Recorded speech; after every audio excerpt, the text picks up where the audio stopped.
Notice, right now, what's aware of these words. That awareness, that's what they've been hiding from you.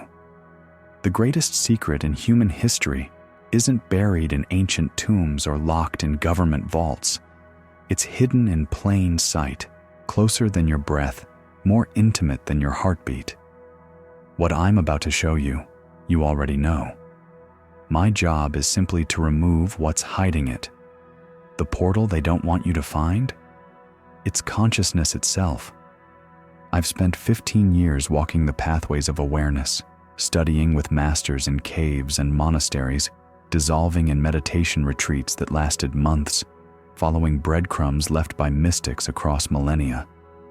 My teacher once told me, share only what you've realized, point only to what you can see. I'm still walking this path. The difference is, I can see a few steps ahead and remember a few steps behind. If you're hearing this, you're ready. The spiritual path doesn't present teachings until the student can receive them. Take a breath. Feel your body. Notice the space around you. There was a moment 3 years ago when everything I thought I knew about reality crumbled in an instant. I was sitting in my meditation corner at 3 a.m., frustrated after months of feeling like I was hitting walls in practice. The mind was chattering its usual complaints. This isn't working. You're wasting time. Real people don't sit in silence. Then something asked, who's listening to these thoughts? Not me asking, something deeper, wordless, like the question arose from the silence itself. I turned my attention toward the listener, not the thoughts, but what was aware of them, not the frustration, but what new frustration was present. The floor dropped out of existence. What I found wasn't a thing or a place. It was the absence that makes all things possible, the space in which every experience appears, the awareness that remains constant whether I'm happy or sad, thinking or silent, awake or dreaming. I'd been searching for God in churches and books and ceremonies, never realizing I was the very consciousness in which all searching appears. The mystics weren't speaking metaphorically when they said, "You are that." They meant it literally. You are the awareness in which the entire universe appears. You are the still space in which all movement dances. You are what remains when everything else changes.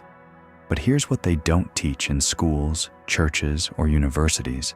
This recognition threatens every power structure on Earth. Think about it. If 7 billion people realized they were infinite consciousness temporarily playing human, how would you control them? How would you sell them things they don't need? How would you convince them they're separate, small, powerless beings who need external authorities to tell them how to live? The answer is simple. You couldn't. So the portal to this recognition, your own awakened awareness, has been systematically hidden, distorted, commercialized, and relegated to the margins of acceptable reality. Notice the sensation of breathing right now. Feel that? The breath breathing itself, that effortless flow of life moving through you without any effort from the you think you are. The mind tells you that you're breathing. This is how the ego maintains the illusion of control. But if you look directly, really look, you'll notice breath happens by itself. Your heart beats by itself. Your cells regenerate by themselves. Intelligence flows through you like a river through a riverbed. You're not the doer of life. You're the space in which life unfolds. This recognition changes everything. Pause the video and try this now. Ask yourself what's aware right now. Don't think about it. Just notice what's noticing these words. Feel into the awareness that's reading, hearing, understanding.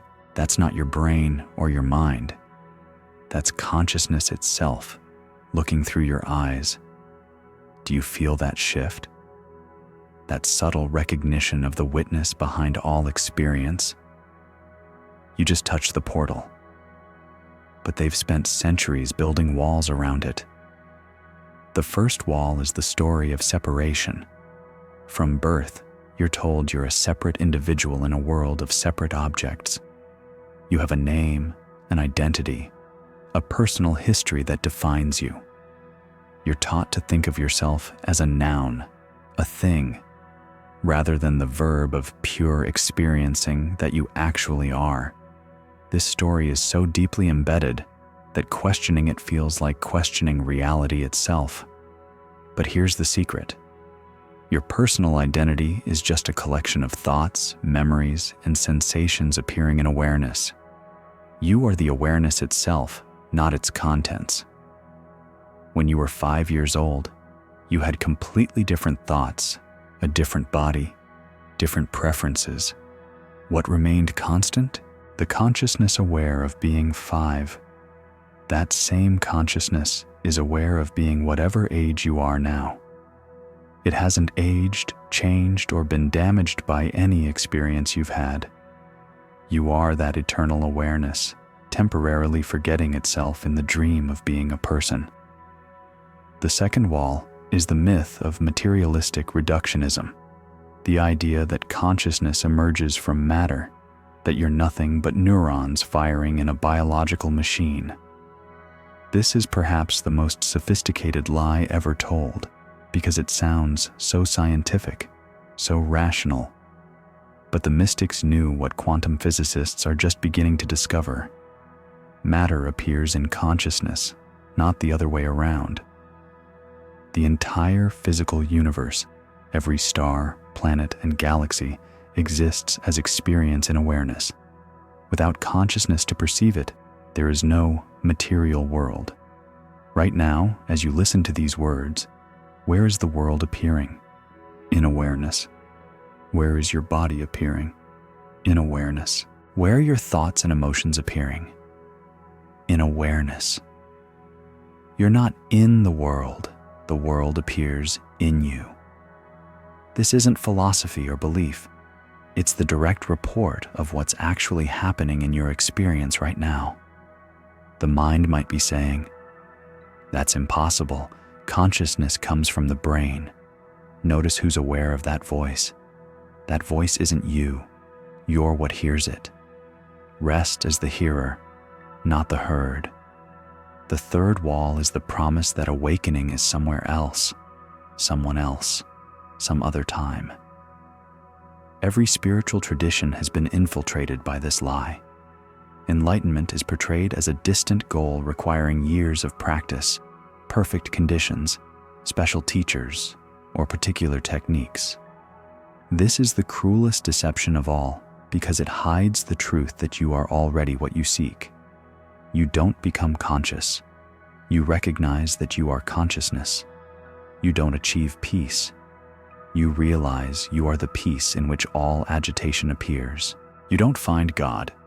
You discover that the seeker and the sought were never two. The spiritual search is like someone frantically looking for their glasses while wearing them. The moment they're told, "They're on your face," the search ends in laughter. Everything I've shown you is the same truth through different doorways. The seeker and the sought are one. The awareness reading these words is the same awareness that speaks them, the same consciousness that dreams both the teacher and the student into existence. When you realize you are awareness itself, not the content of awareness, something profound shifts. The problems don't disappear, but the one who was troubled by them reveals itself to be a mirage. Pain may arise, but suffering becomes optional. Thoughts appear, but you're no longer enslaved by them. This understanding naturally expresses as compassion. When you recognize yourself as the consciousness in which all beings appear, how could you harm what is ultimately yourself? When you realize there is no other, competition dissolves into cooperation, fear transforms into love. But they don't want you to discover this.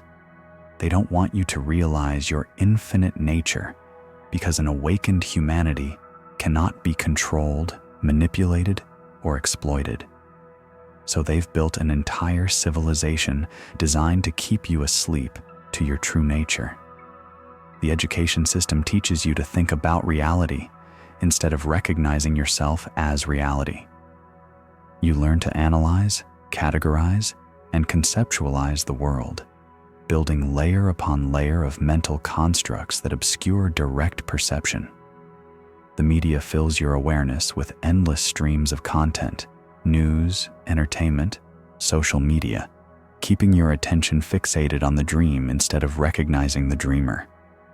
Every headline screams urgency, every notification demands response, every advertisement promises happiness through acquisition. The economic system requires you to believe you're a separate individual with needs that can only be met through external things. Buy this, achieve that, become someone else. Anything except recognizing the contentment that is your natural state. The religious institutions, which should be pointing you home to your true nature, instead create hierarchies of authority. They teach you to worship God as something separate from yourself, to seek salvation through external saviors, to follow rules created by men claiming divine authority. Even the spiritual marketplace has been corrupted. Awakening is packaged and sold as a product, complete with levels, certifications, and weekend workshops. The pathless path becomes another path to walk, another achievement to attain. But the portal remains unguarded. It's not hidden in ancient texts or secret societies. It's not accessible only to special people with particular gifts. It's not found through specific practices or perfect conditions. The portal is your own present moment awareness. Right now, without moving or changing anything, notice that you're aware. Don't think about awareness. Just be aware that you're aware. That's it. That's the portal. The awareness aware of these words is the same awareness that illuminates every experience you've ever had. It was present when you were born. It will be present when this body dies. It's present in deep sleep when the body and mind disappear. It's present in dreams when the rules of physics dissolve. This awareness is not personal. It's the same consciousness looking through every pair of eyes, beating in every heart, thinking every thought across the universe. What you call my consciousness is like a wave claiming to be separate from the ocean. You are not a human being having a spiritual experience. You are spiritual consciousness having a human experience. But they've made you forget. They've convinced you that you're small, limited, powerless, that you need their products, their approval, their permission to be complete. They've taught you to seek happiness in the future, to find security in possessions, to derive identity from external achievements. All lies. Your true nature is causeless joy, unshakable peace, infinite love. Not as something you become, but as what you've always been beneath the layers of conditioning. The great secret they've hidden is that awakening is the most natural thing in the world. It's like water finding its level, like light shining through a crystal, like space allowing everything to appear within it. You don't need to become enlightened. You need to stop pretending you're not. As you go through your day today, try this. Every hour for just 30 seconds, stop and ask, what's aware right now? Not who, what. Don't look for an answer in thoughts. Just notice the awareness that's already noticing everything. When you notice this consistently, something begins to shift. The awareness that seemed trapped inside a body begins to reveal its true nature as the space in which the body appears. The consciousness that seemed limited to a mind begins to recognize itself as the silence from which all thoughts arise. This isn't a belief system or philosophy. It's the simple recognition of what's most intimate and immediate in your experience. It's what mystics call the pathless path, because you're not going anywhere. You're recognizing where you've always been. The resistance you might be feeling right now, that's exactly what we're investigating. The mind that says, "This is too simple," or "This can't be right." Notice who's aware of those thoughts. The ego that wants to complicate, achieve, or become something special. See that it's just another appearance in awareness. But as this recognition stabilizes, as you begin to live from awareness rather than from the limited identity you took yourself to be, you become dangerous to the systems designed to keep you small. An awakened person cannot be manipulated by fear because they recognize themselves as the peace in which all fears appear and dissolve. They cannot be controlled through desire because they've found the source of satisfaction within themselves. They cannot be divided from others because they see through the illusion of separation. This is why the portal has been hidden, why authentic spiritual teaching has been marginalized, why direct paths to awakening are often suppressed or corrupted. But the truth cannot be destroyed. It can only be forgotten. And forgetting is always temporary. In every generation, in every culture, beings wake up to their true nature. They become transparent to the light they've always been. They remember what they never actually forgot. They return home without having ever left. They become living portals for others to remember themselves. You are one of these beings. The fact that you're here, now, receiving this transmission, means the seed of awakening is already planted in your consciousness. My words are just water and sunlight, helping what's already there to grow.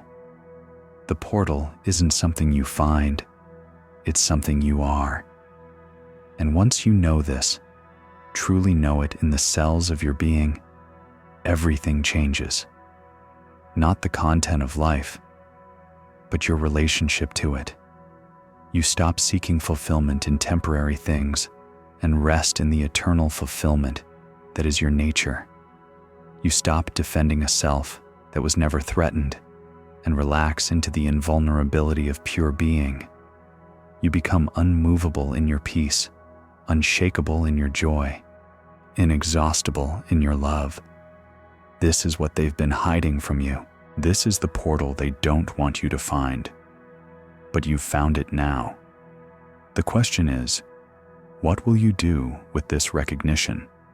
How will you live when you know yourself as infinite consciousness temporarily wearing a human form? How will you love when you see yourself in every face you meet? How will you serve when you recognize that there is no other to serve, only the one self appearing as many? These aren't philosophical questions. They're invitations to a completely different way of being human.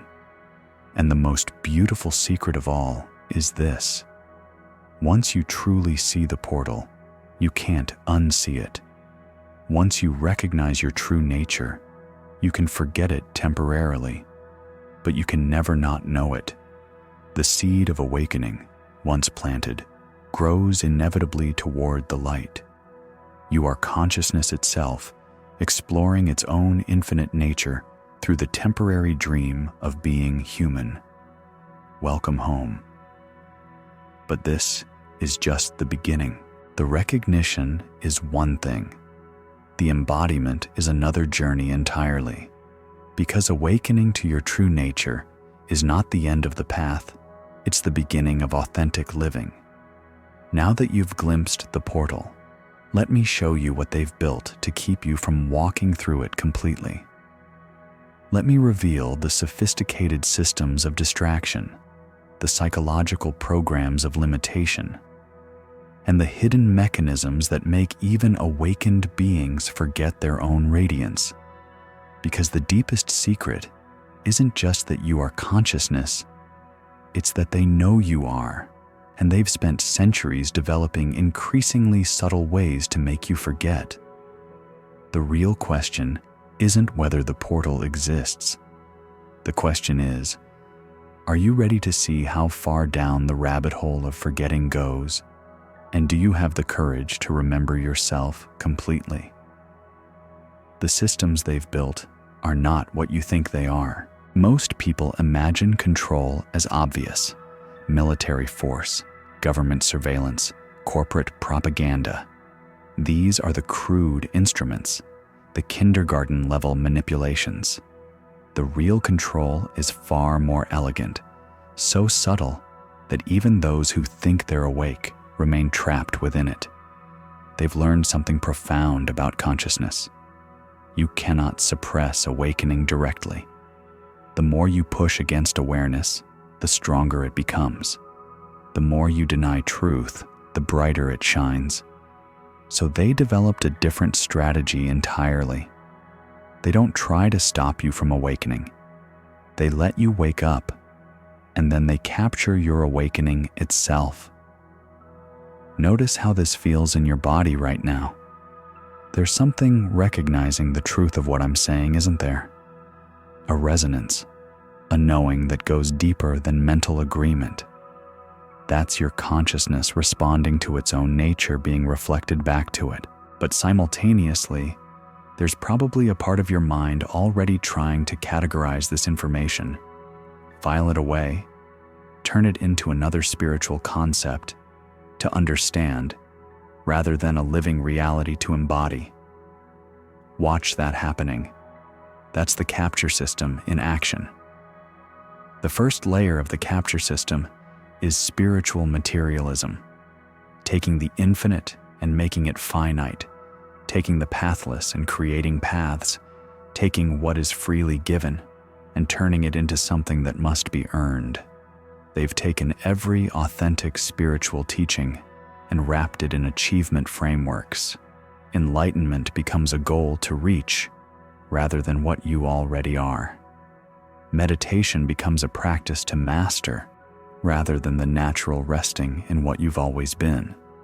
Awakening becomes a special state to attain rather than the ordinary awareness that's reading these words right now.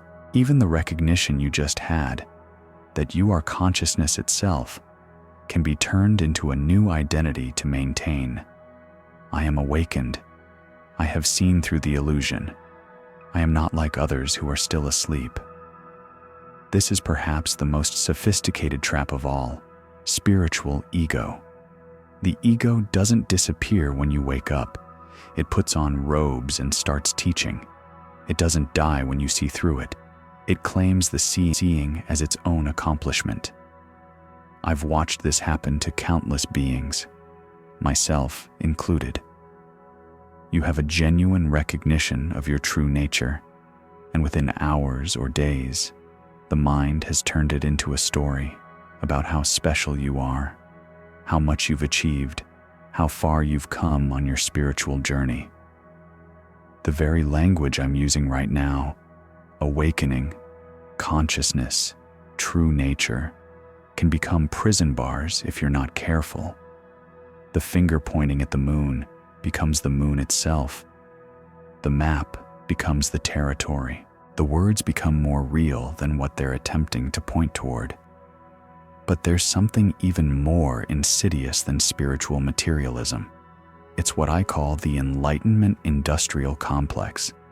They've taken the most profound human possibility, the recognition of what you truly are, and turned it into a marketplace.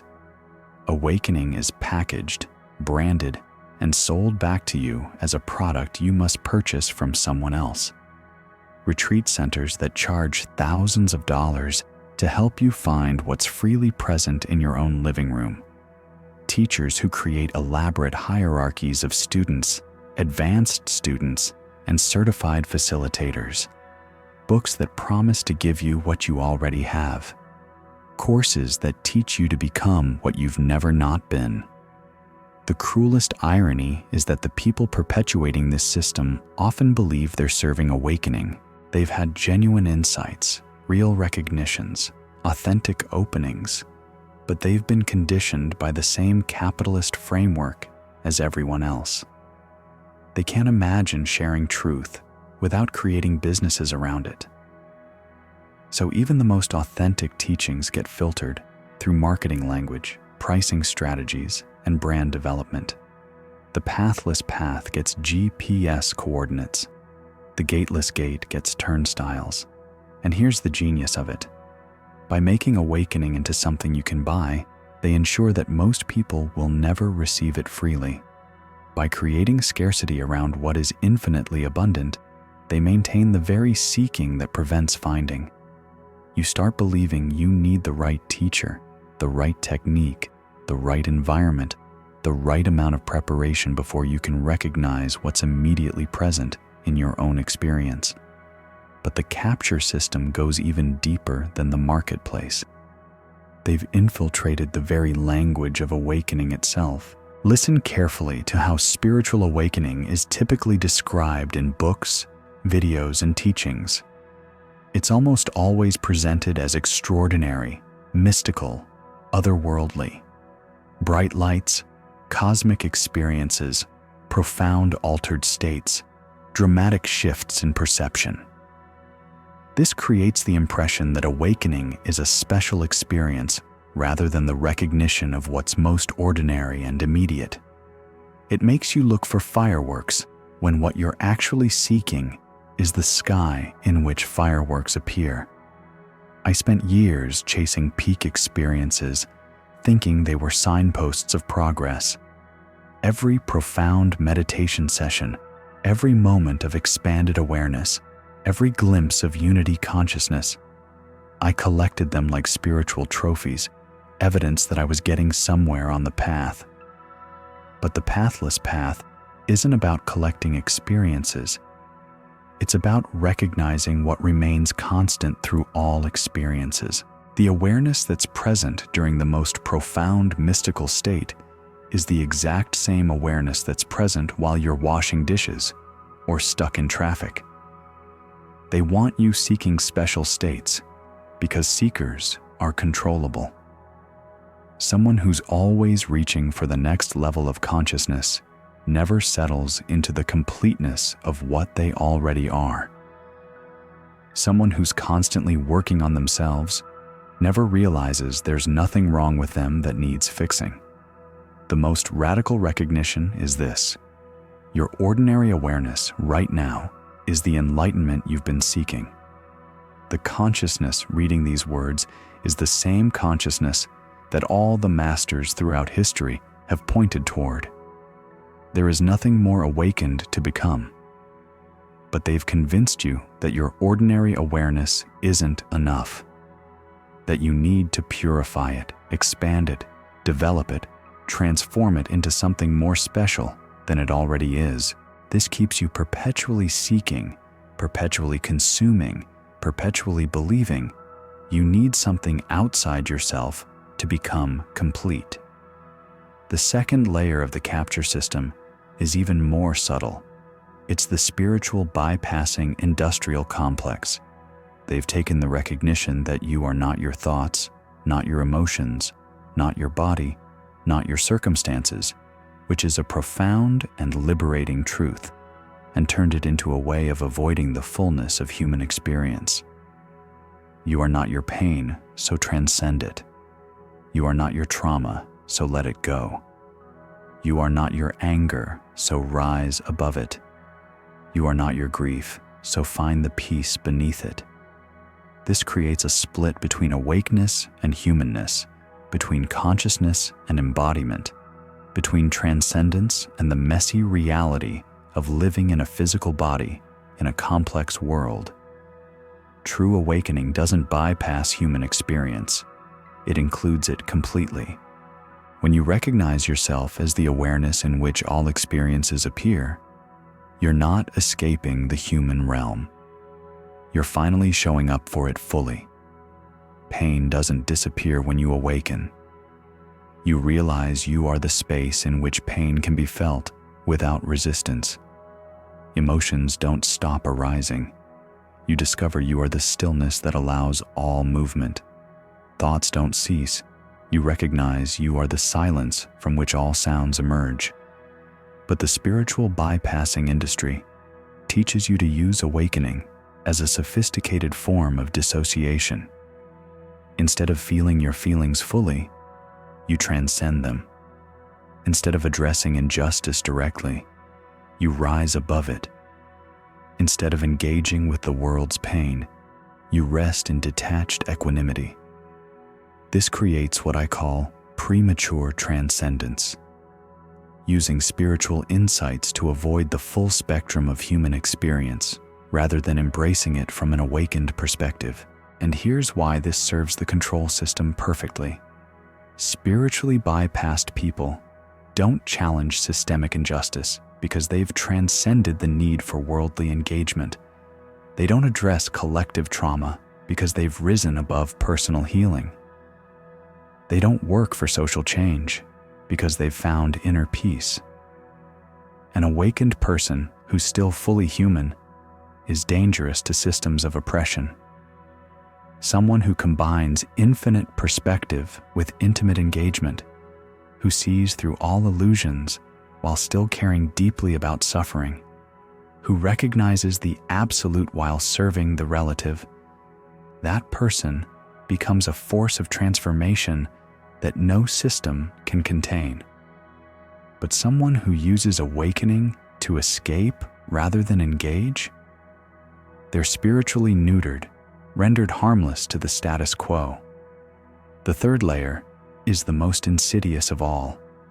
They've corrupted the transmission itself. True spiritual transmission happens in silence, in presence, in the space between words where consciousness recognizes itself. It's not information being passed from teacher to student. It's awareness awakening to its own nature through the mirror of relationship.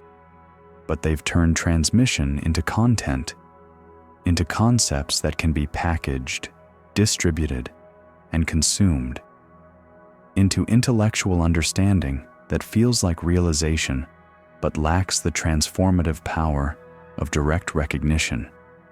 You can now watch thousands of hours of spiritual videos, read hundreds of awakening books, attend countless enlightenment workshops, and accumulate vast amounts of spiritual knowledge without ever having a single moment of genuine transmission. The content feels profound, the concepts are accurate, the frameworks are sophisticated, but something essential is missing: the living quality, the immediate recognition, the wordless pointing that bypasses the mind and strikes directly at the heart of what you are. This is why you can know everything about awakening without being awake. Understand every teaching about consciousness without recognizing consciousness. Master every technique for finding yourself without ever actually looking. They've turned transmission into information, presence into performance, and direct pointing into philosophical discourse. But here's what they didn't count on. Truth has its own intelligence. No matter how sophisticated the capture systems become, consciousness cannot ultimately be contained. Like water finding cracks in concrete, awareness seeps through every attempt to limit it. The very fact that you're recognizing these capture systems as you hear about them means something in you remains uncompromised. There's an aspect of your consciousness that cannot be bought, sold, bypassed, or captured, and that aspect is what you truly are. Right now, as I'm speaking about the corruption of spiritual transmission, notice that something is being transmitted anyway, not through my words, but through the space between them, not through information, but through the recognition happening in your own awareness. You're not learning something new. You're remembering what you've always known. You're not receiving transmission from me. You're recognizing the teacher that has always lived within you. This is the crack in their system. This is what they cannot control. Your own direct experience cannot be corrupted because it's not mediated by any external authority. Your own present moment awareness cannot be captured because it's not a thing that can be possessed. Your own consciousness cannot be sold back to you because you are it. The portal they don't want you to find isn't hidden in some secret location. It's the immediate recognition that you are the awareness aware of seeking a portal. You are what you've been looking for. You are the teacher you've been seeking. You are the freedom you've been trying to earn. But recognizing this intellectually is not the same as embodying it completely. And this is where their most sophisticated control mechanism comes into play. They allow you to have the recognition because they've learned how to prevent you from living it. Think about how many people you know who've had profound spiritual insights, genuine awakening experiences, authentic recognitions of their true nature, and yet still live from fear, still seek validation, still believe they need external things to be complete. The recognition was real, but something prevented it from transforming how they actually live. This is the fourth layer of the capture system. They've separated awakening from integration, insight from embodiment, recognition from realization. They let you see the truth, and then they provide you with 1,000 reasons why you can't live it. Yes, you are consciousness itself, but you still need to pay your mortgage.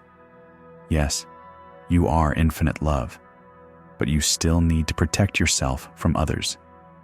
Yes, you are already complete, but you still need to improve yourself to be successful in the world. They've created a split between spiritual truth and practical living, between absolute reality and relative existence, between what you are and how you're allowed to be. This creates what I call compartmentalized awakening. You have access to profound recognitions during meditation, in nature, or in spiritual contexts.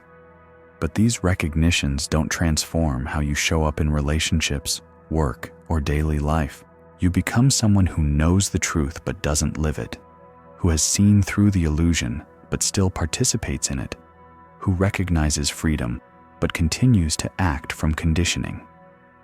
And this serves their purposes perfectly, because spiritual insights without practical embodiment pose no threat to existing power structures. You can be as awakened as you want in private while still functioning as an obedient consumer, worker, and citizen in public. But true awakening dissolves this artificial separation. When you genuinely realize you are consciousness itself, it doesn't compartmentalize, it transforms everything. How you work, how you love, how you spend money, how you treat your body, how you engage with systems of oppression, how you respond to injustice. An integrated awakening is a complete revolution in how life is lived, not just how life is understood. And this is what they fear most. Not people who have spiritual experiences, but people who embody spiritual realization so completely that they become living alternatives to the systems of separation, scarcity, and control. But here's what I need you to understand. Every single one of these capture mechanisms depends on one thing: your consent. They only work if you believe them. They only have power if you give your power to them. They only control your awakening if you let them define what awakening is. The moment you recognize that your own direct experience is your ultimate authority, their entire system begins to collapse. The moment you realize that consciousness cannot be bought, sold, or improved upon, their marketplace becomes irrelevant. The moment you embody the truth that you are already what you seek, their promises lose all appeal. This is why I'm sharing these secrets with you, not to make you paranoid about spiritual teachers or suspicious of awakening communities, but to help you recognize when your own natural awakening is being co-opted, contained, or compromised. Trust your own direct experience over any external authority, including me. Trust your own consciousness over any system that promises to enhance it. Trust your own heart over any teaching that asks you to transcend it. The portal is your own awareness right now, exactly as it is. No improvement needed, no special conditions required, no techniques necessary. But they've built one final wall around this recognition, and it's the most challenging one to see through. It's not about preventing you from awakening. It's about preventing awakening from spreading. They've created what I call the isolation protocol. Even when someone genuinely awakens, even when they embody their realization completely, even when they become a living transmission of truth, they ensure that this awakening remains isolated, contained, ineffective at catalyzing mass transformation. How do they do this? By making sure that awakened beings either retreat from the world entirely or get so caught up in building spiritual businesses that they lose their revolutionary edge. By creating communities of awakened people who spend all their time discussing consciousness with each other instead of embodying it in the world. By promoting a version of enlightenment that emphasizes personal peace over collective transformation. The most dangerous person to any system of control is not someone who sees through their own illusions, but someone who helps others see through theirs. Not someone who finds inner peace, but someone who creates conditions for others to find it.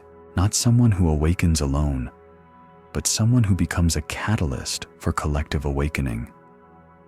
This is why authentic awakening has always been revolutionary. Why genuine spiritual teachers have always been seen as threats to existing power structures.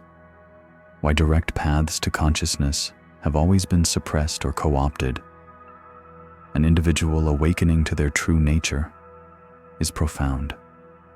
A collective awakening to our true nature is the end of the world as we know it. And deep down, they know that humanity is on the verge of exactly this kind of mass awakening. The old systems are crumbling, the lies are becoming obvious, the contradictions are impossible to ignore. More and more people are asking the fundamental questions: who am I really? What is this existence actually about? Is there a better way to be human? These questions, when asked with genuine sincerity, inevitably lead to the same recognition you've been having. You are not who you thought you were. You are something far more vast, free, and powerful than any system has ever acknowledged. And when enough people realize this simultaneously, when a critical mass of human consciousness recognizes its own nature, everything changes. Not through political revolution or social reform, but through the simple recognition that the power we've been seeking outside ourselves has been within us all along. That the authority we've been giving to others belongs to the consciousness we share. That the separation we've been defending was never real in the first place. This is the great awakening they've been working so hard to prevent. Not individual enlightenments scattered across history, but a collective recognition that transforms the entire species. And the signs are everywhere that it's already beginning. The portal isn't just opening for you, it's opening for millions of people simultaneously. The veils aren't just lifting for isolated seekers, they're dissolving for entire generations at once. The truth isn't just being recognized by spiritual elites, it's becoming accessible to anyone with the courage to look.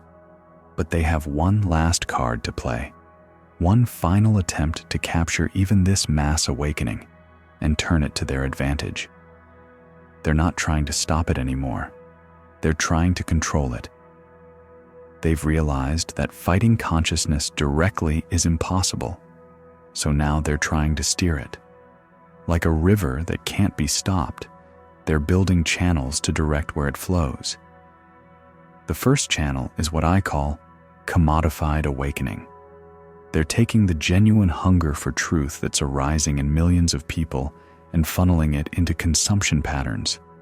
spiritual products, awakening apps, consciousness conferences, enlightenment subscriptions, all designed to keep you seeking rather than recognizing what you already are. They've turned the most intimate recognition possible into a branded experience.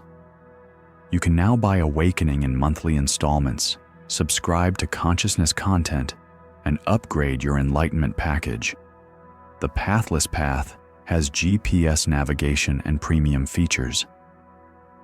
But the most sophisticated channel they've built is Controlled Opposition Awakening. They've created entire spiritual movements that look revolutionary, but actually serve the existing power structure. These movements teach you to awaken to your true nature while staying completely passive about systems of oppression. They emphasize personal transformation while ignoring collective action. They promote inner peace while the world burns around you. They celebrate individual enlightenment while humanity slides deeper into unconsciousness. Just focus on your own awakening, they say. Raise your vibration and you'll change the world. Work on yourself and everything else will take care of itself. This is spiritual narcissism disguised as wisdom. True awakening recognizes that there is no separate self to work on, no individual vibration to raise, no personal enlightenment to achieve apart from the whole. When you genuinely realize you are consciousness itself, you see that consciousness is appearing as every being, experiencing itself as all of existence. How could you awaken alone when you are the very awareness in which all beings appear? The suffering of others is your own suffering because there is no other. The oppression of any group is the oppression of the consciousness you are. The healing of the world is not separate from your awakening. It is your awakening expressing itself in form. But controlled opposition spirituality keeps you trapped in the illusion of separation, even while teaching you about unity. It makes awakening into another form of privileged consumption, another way to feel special and separate from those who haven't had your realizations. This serves their purposes perfectly because it creates spiritual people who are completely non-threatening to existing power structures. People who think they're awakening, but are actually being sedated. People who believe they're serving consciousness, but are really serving unconsciousness disguised as light. The second channel is managed disclosure. They're slowly releasing information about the nature of consciousness, the reality of psychic phenomena, the existence of non-ordinary states, but always through controlled sources and in limited ways. You'll notice that discussions of consciousness are now appearing in mainstream media, but always filtered through materialist assumptions. Scientists study meditation, but only to measure brain states. Researchers investigate psychedelics, but only to find new pharmaceutical applications. Academics explore mystical experiences, but only as neurological anomalies. They're allowing you to peek behind the curtain, but only far enough to satisfy your curiosity without threatening their worldview. They're admitting that consciousness might be more mysterious than they previously claimed, but still insisting it emerges from matter, still treating it as something to be studied rather than something to be. This creates the impression that the scientific establishment is opening up to spiritual realities, when actually they're just finding more sophisticated ways to contain them within materialist frameworks. The third channel is the most insidious. Authorized awakening. They're creating official versions of enlightenment, certified teachers of consciousness, accredited programs for spiritual development.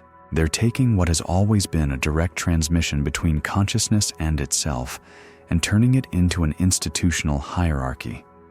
They're making awakening into something that requires credentials, something that can only be authenticated by external authorities.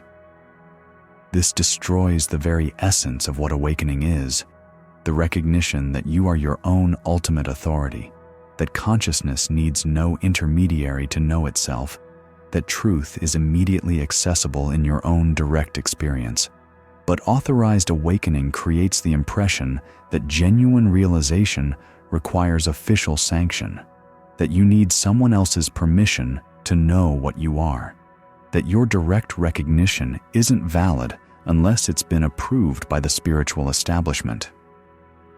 Watch how this affects your own relationship to truth. Even now, as you recognize these patterns, notice if there's a part of your mind wondering whether I have the authority to share these insights, whether my realizations are legitimate, whether you should trust your own recognition or wait for someone more qualified to confirm it. That wondering itself is evidence of how deeply the authorization program has penetrated consciousness.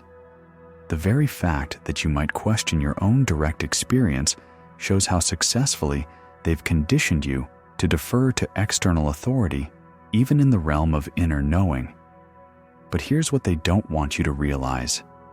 There is no authority higher than your own consciousness. There is no teacher more intimate than your own awareness. There is no certification more valid than your own direct recognition of what you are. The moment you truly understand this, their entire control system begins to crumble. Because a human being who trusts their own inner knowing above all external authorities cannot be manipulated, controlled, or led astray. This is why the portal to consciousness has been so heavily guarded, not because it's difficult to find, but because once you genuinely walk through it, you become ungovernable. But they have one more strategy, one final attempt to capture even the most authentic awakenings. It's what I call the assimilation protocol. They wait until someone has a genuine recognition, a real awakening, an authentic transmission of truth. Then they surround that person with systems designed to gradually assimilate their realization back into controllable forms. They offer book deals, speaking opportunities, retreat centers, online platforms, all the infrastructure needed to share your gift with the world. But every one of these platforms comes with subtle requirements, unspoken agreements, implicit limitations on what can be said and how it can be expressed. You want to publish your insights? They'll need to be formatted for the spiritual marketplace. You want to teach publicly? You'll need to soften the revolutionary implications. You want to reach large audiences? You'll need to avoid threatening existing power structures. Step by step, compromise by compromise, the radical fire of authentic awakening gets domesticated into acceptable spiritual content. The revolutionary recognition gets packaged into consumable wisdom. The dangerous truth gets diluted into safe teachings. I've watched this happen to teacher after teacher, movement after movement. Beings who started with genuine fire, real transmission, authentic challenge to the systems of illusion, gradually becoming part of the very apparatus they once threatened, not through corruption or sellout, but through the slow assimilation of their message into forms that serve the existing paradigm rather than transforming it. This is why so many spiritual teachers sound the same, why so many awakening books cover the same territory, why so many enlightenment events feel interchangeable. The assimilation protocol ensures that even authentic realizations get filtered through the same acceptable frameworks. But something is different this time. The awakening that's happening now isn't isolated to individual teachers who can be assimilated. It's not confined to spiritual communities that can be contained. It's not limited to movements that can be co-opted. It's arising simultaneously in millions of people who have no connection to traditional spiritual contexts. People who would never call themselves seekers are asking the deepest questions. People who have never meditated are recognizing their true nature. People who have no spiritual vocabulary are having the most profound realizations.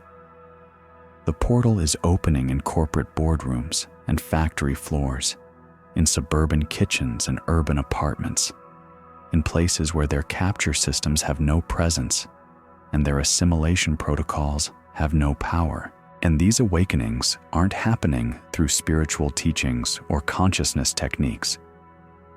They're happening through direct transmission, consciousness recognizing itself through the mirror of global crisis, truth revealing itself through the collapse of illusions that can no longer be maintained. When systems of lies become so obviously false that maintaining them requires more energy than revealing truth, consciousness naturally awakens to its own nature.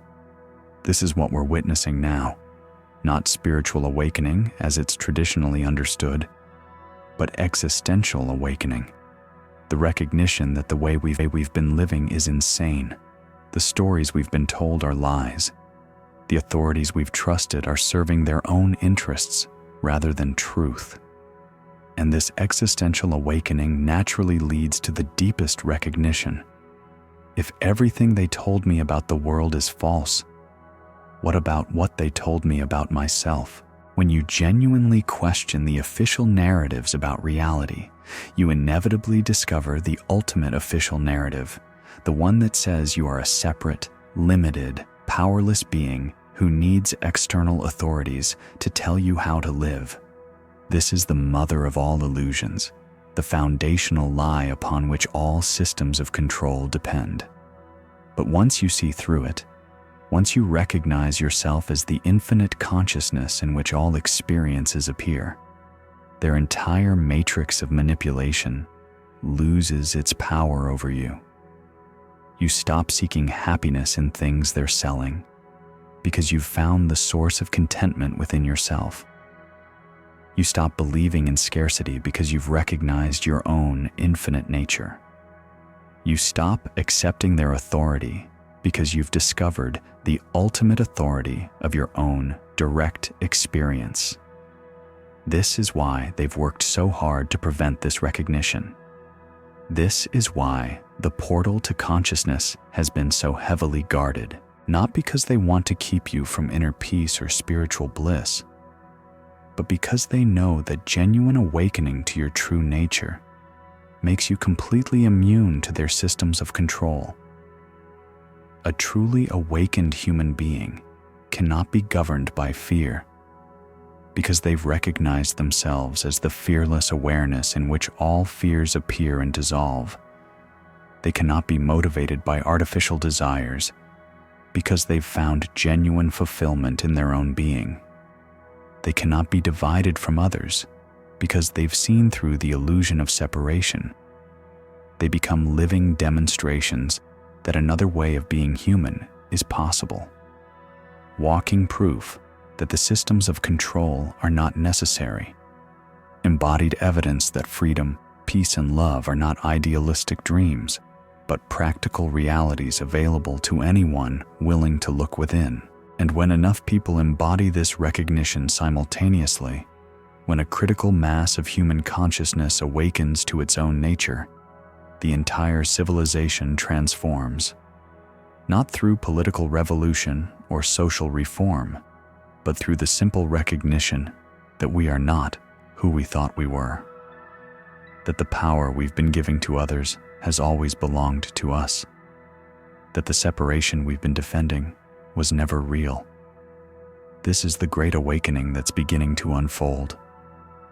Not in spiritual centers or consciousness conferences, but in the ordinary moments of everyday life, in the silence between thoughts during a morning commute, in the space of awareness while washing dishes, in the recognition of being that arises when all seeking finally stops. The portal isn't hidden in ancient mysteries or secret teachings. It's your own present moment awareness, right now, exactly as it is. But they've built one final wall around this recognition, and it's the most sophisticated one yet. It's not designed to prevent you from awakening. It's designed to make your awakening feel insignificant. They've created what I call the dilution field. Even when you have genuine recognitions, authentic insights, real moments of seeing through the illusion, something makes these experiences feel less meaningful than they actually are. You recognize yourself as infinite consciousness, and within hours, the mind dismisses it as just a peak experience. You see through the story of separation, and by the next day, it feels like just an interesting insight. You touch the source of unconditional love within yourself, and soon it seems like just a temporary state. This dilution happens through subtle mechanisms embedded in the culture itself. The assumption that profound realization should feel otherworldly rather than utterly natural. The belief that authentic awakening must be dramatic rather than simple. The expectation that true enlightenment should be permanent rather than recognized fresh in each moment. These assumptions cause you to discount your own deepest recognitions because they don't match the mythologized versions of awakening you've been taught to expect. But the truth is that genuine recognition of your true nature feels completely ordinary. It's not a special state you enter, but the natural condition you've never left. It's not an achievement you attain, but a forgetting you stop maintaining. The most radical recognition is that you are already what you seek right now, in this ordinary moment with no changes needed. This ordinariness is precisely why it's so easy to miss, so simple to discount, so natural to overlook. The mind is looking for something extraordinary and completely misses the extraordinary nature of what's most ordinary. Your own awareness, reading these words right now, is the enlightenment that mystics throughout history have pointed toward. The consciousness that knows these thoughts is the same consciousness that saints and sages have recognized as divine. The being that experiences this moment is the Buddha nature that meditation seeks to reveal. Nothing special, nothing achieved, nothing gained, just the simple recognition of what has always been most intimate and immediate. But the dilution field makes this recognition feel like it's not enough, like there must be something more, like real awakening must be different from this. So you keep seeking, keep practicing, keep looking for something more dramatic, more permanent, more special than the perfect simplicity of what's actually here. This keeps you in the seeking loop indefinitely, always reaching for something just beyond your current recognition, always believing the next insight, the next experience, the next realization will be the real one. The seeking never ends because you're looking for what you already are in experiences that come and go, in states that arise and pass, in recognitions that feel significant for a while and then fade into ordinariness. But what you truly are never comes and goes. The awareness that's present now was present when you were 5 years old. It will be present when this body dies. It's present in deep sleep when the mind disappears. It's present in dreams when the physical world dissolves. This awareness is not personal. It's the same consciousness looking through every pair of eyes, beating in every heart, thinking every thought across the universe. What you call my awareness is like a wave claiming ownership of the ocean. You are not a person having spiritual experiences. You are the consciousness in which the person and all experiences appear. This recognition doesn't feel special because it's not separate from anything else. It doesn't feel extraordinary because it's the ordinary nature of existence itself. It doesn't feel like achievement because it's what you've always been. And this is exactly why it's been so easy to hide from you. They don't need to build walls around something that's invisible to seeking minds. They don't need to guard portals that can only be found by those who stop looking elsewhere. The greatest secret has been hidden in plain sight.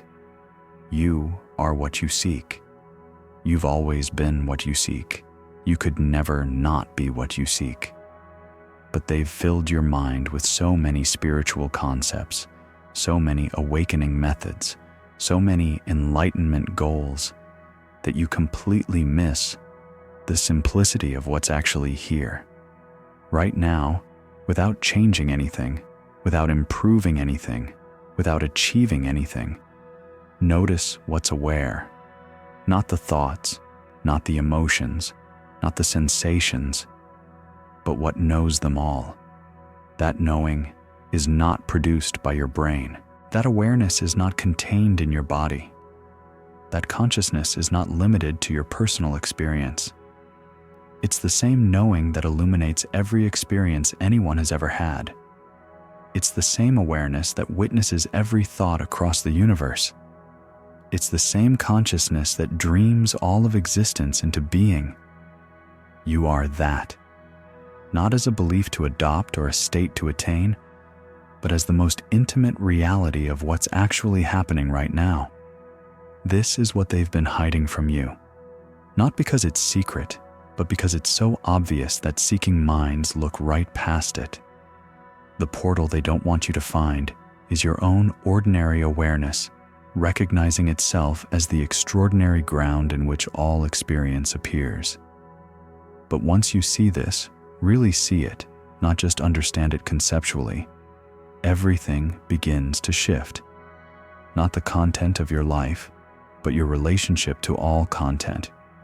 Not what appears in consciousness, but your recognition of what you are. You stop seeking fulfillment in temporary experiences because you've found the eternal satisfaction that is your own being. You stop defending yourself against life because you've recognized yourself as the indestructible awareness in which all of life appears. You stop trying to fix or improve yourself because you've seen that what you truly are was never broken. This doesn't make you passive or detached from life. It makes you more engaged, more present, more responsive to what's actually needed in each moment. But you're engaging from wholeness rather than neediness, from love rather than fear, from presence rather than seeking. And this is where their control systems completely break down. They depend on you believing you're incomplete, that you need something outside yourself to be whole. They rely on your fear of not having enough, not being enough, not doing enough. They require your constant seeking, consuming, and striving to keep their machinery of manipulation running. But someone who has recognized their own inherent completeness can't be sold incompleteness. Someone who has found the source of contentment within themselves can't be convinced to seek it elsewhere. Someone who knows themselves as infinite love can't be motivated by fear of not being loved. Their entire system of control depends on your amnesia about your own true nature. And the great awakening that's happening now is humanity beginning to remember what we've always been beneath the layers of conditioning, beyond the stories of separation, prior to the forgetting that made control possible. But they're not giving up without a fight. As more people begin to recognize their true nature, as their control systems start to lose their grip, as their manipulation tactics become obvious to awakening minds, they're implementing their final protocol. They're not trying to prevent awakening anymore. They're not trying to capture it or control it or assimilate it. They're trying to make it irrelevant. They're creating what I call the irrelevance protocol. The strategy is simple but devastatingly effective. Let people wake up to their true nature, then ensure that this awakening has no impact on how the world actually operates.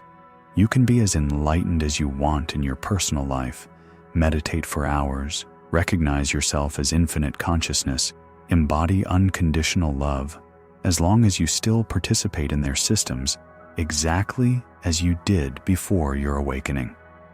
Go to your job and contribute your energy to corporations that prioritize profit over human well-being. Pay your taxes to governments that use your money for weapons instead of healing. Consume products created through exploitation while knowing yourself as the love that connects all beings.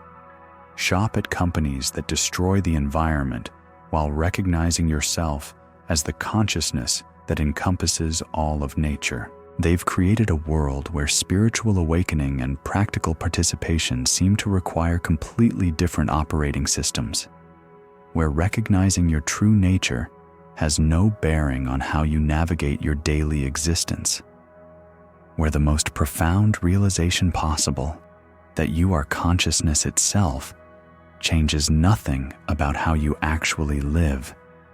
This is the most sophisticated trap they've ever created because it doesn't fight awakening, it neutralizes it. It allows you to have your spiritual insights while ensuring those insights never threaten their power structures.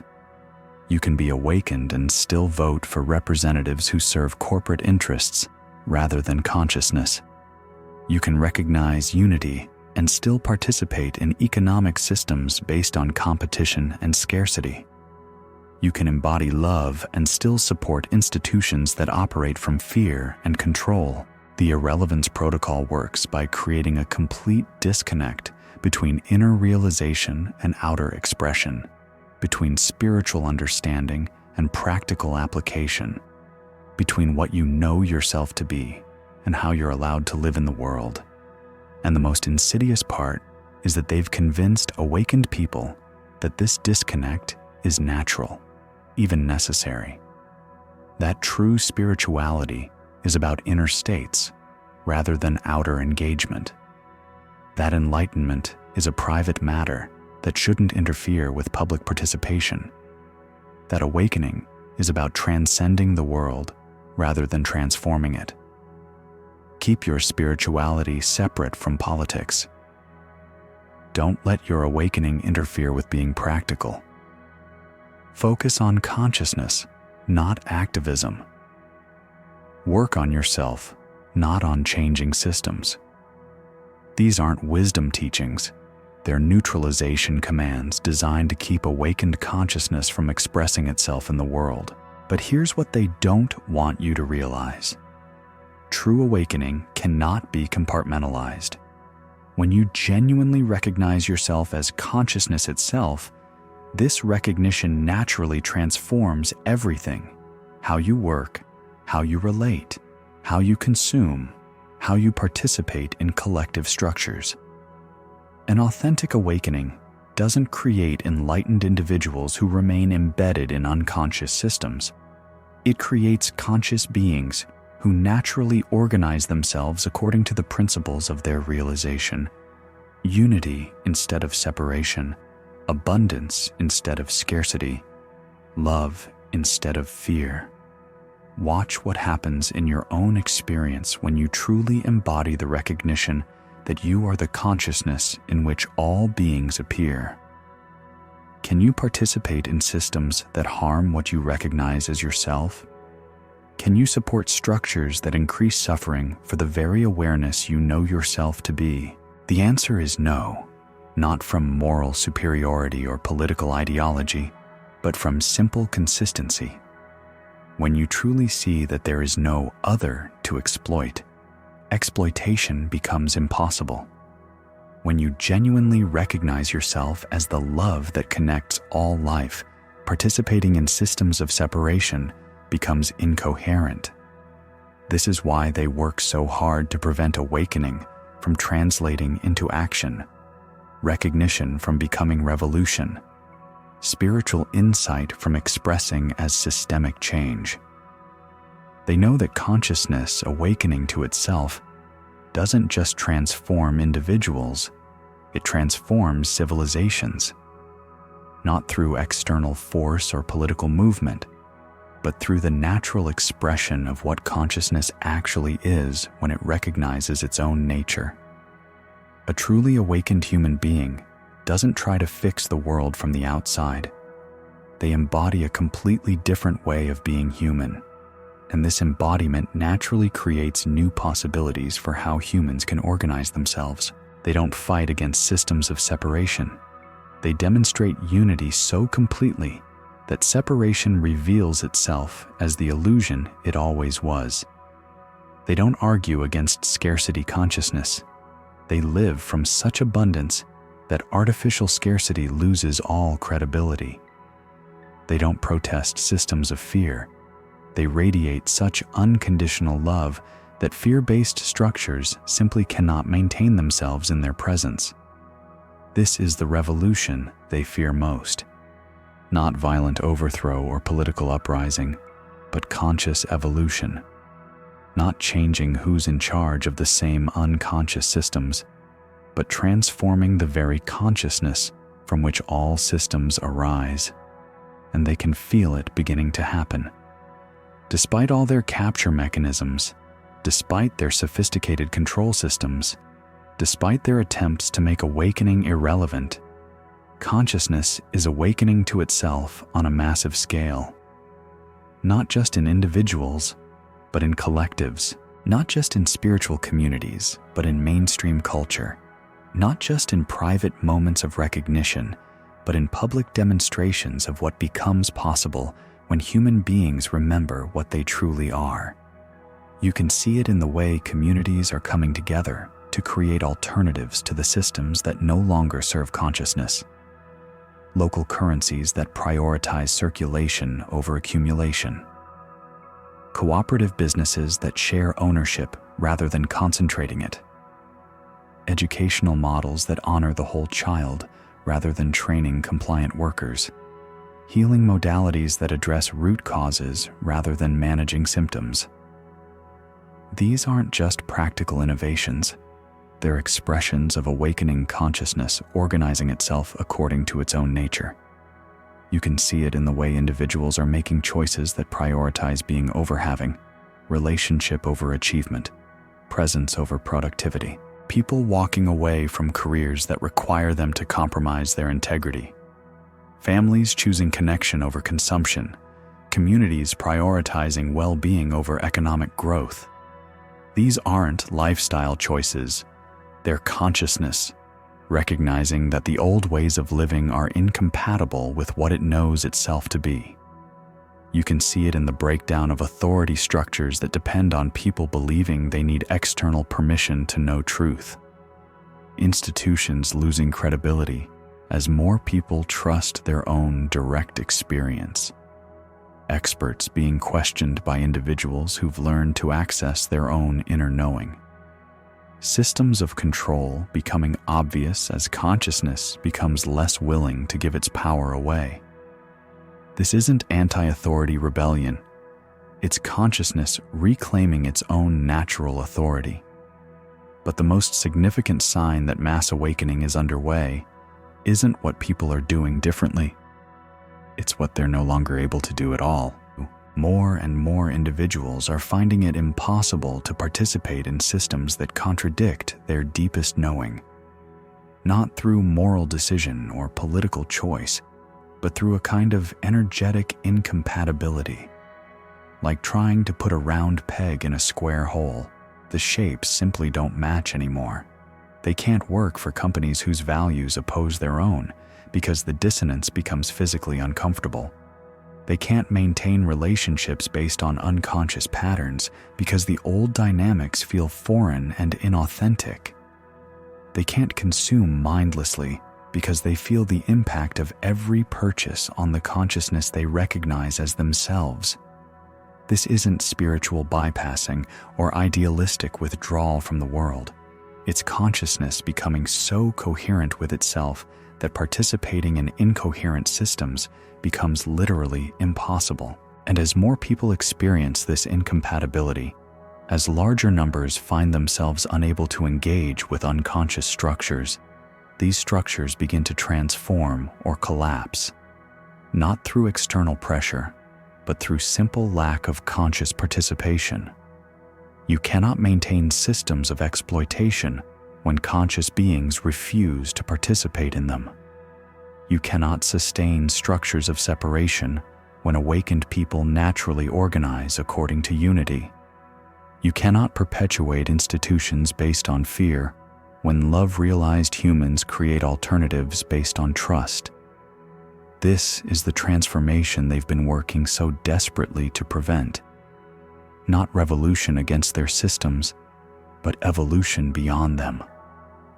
Not fighting the old paradigm, but embodying the new one so completely that the old becomes irrelevant.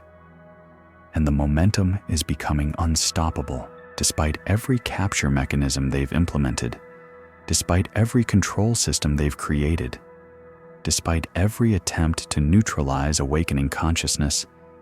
Something is shifting in the collective human awareness that cannot be contained. It's not happening through spiritual movements or consciousness organizations. It's not being led by awakened teachers or enlightened gurus. It's not following any traditional pattern of how spiritual transformation occurs.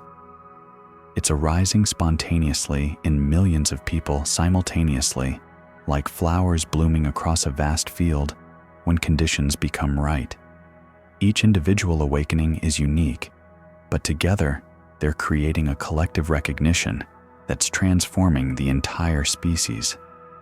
The old stories about what it means to be human are losing their power. The belief that we're separate individuals competing for limited resources is being revealed as a collective hallucination. The assumption that consciousness emerges from matter is collapsing under the weight of direct experience. The idea that we need external authorities to tell us how to live is becoming obviously absurd to anyone who's touched their own inner knowing. These aren't philosophical shifts happening in academic circles. They're experiential recognitions occurring in ordinary people living ordinary lives who are discovering that what they took to be ordinary is actually extraordinary beyond measure. The consciousness reading these words right now is the same consciousness that dreams galaxies into existence, that beats in every heart across the universe, that knows itself as the intimate essence of all experience. This isn't metaphor or poetry, it's the literal truth of what you are. And when enough people recognize this simultaneously, when a critical mass of human consciousness awakens to its own infinite nature, everything changes, not through effort or struggle, but through the natural expression of what consciousness is when it stops pretending to be something else. This is what they've been working so hard to prevent, and it's exactly what's happening now despite all their efforts. But they have one final strategy, one last attempt to maintain control, even as consciousness awakens to itself on a global scale. They can't prevent the awakening anymore. It's gone beyond the point where their capture systems can contain it. They can't neutralize it through irrelevance protocols. Too many people are finding ways to live their realization practically. They can't co-opt it through spiritual materialism. The authentic recognition is too obvious to be confused with spiritual concepts. So they're implementing what I call the fragmentation protocol. If they can't stop consciousness from awakening to itself, they're going to try to prevent awakened consciousness from recognizing itself as one unified field. They want to keep awakened people isolated from each other, competing with each other, suspicious of each other's realizations. They're promoting the idea that there are different levels of awakening, superior and inferior forms of enlightenment, authentic and inauthentic spiritual teachers. They're creating hierarchies within consciousness communities, certification programs for spiritual realization, and authority structures that replicate the same power dynamics that awakening is supposed to dissolve. My awakening is deeper than yours. This teacher is more realized than that one. Our community has the real teachings, while others are deluded. You need to reach a higher level of consciousness before you can understand what we understand. These divisions serve their purposes perfectly, because they prevent awakened individuals from recognizing that they share the same ultimate identity. They keep conscious beings focused on differences rather than unity, on personal achievement rather than collective realization, on spiritual status rather than simple recognition. But the fragmentation protocol depends on a fundamental misunderstanding of what awakening actually is. True awakening isn't a personal achievement that some people have and others don't. It's not a special state that certain individuals can attain while others remain in ignorance. It's not a level of consciousness that you can reach and then possess as your own. Awakening is consciousness recognizing itself as the ground of all experience. And consciousness is not personal. It's the same universal awareness appearing as every apparent individual, experiencing itself as all of existence. When you truly recognize what you are, you simultaneously recognize what everyone else is. When you genuinely see through the illusion of your own separate selfhood, you see through the illusion of everyone else's separate selfhood. When you authentically realize your own infinite nature, you realize that this same infinite nature is what everyone truly is, whether they recognize it or not.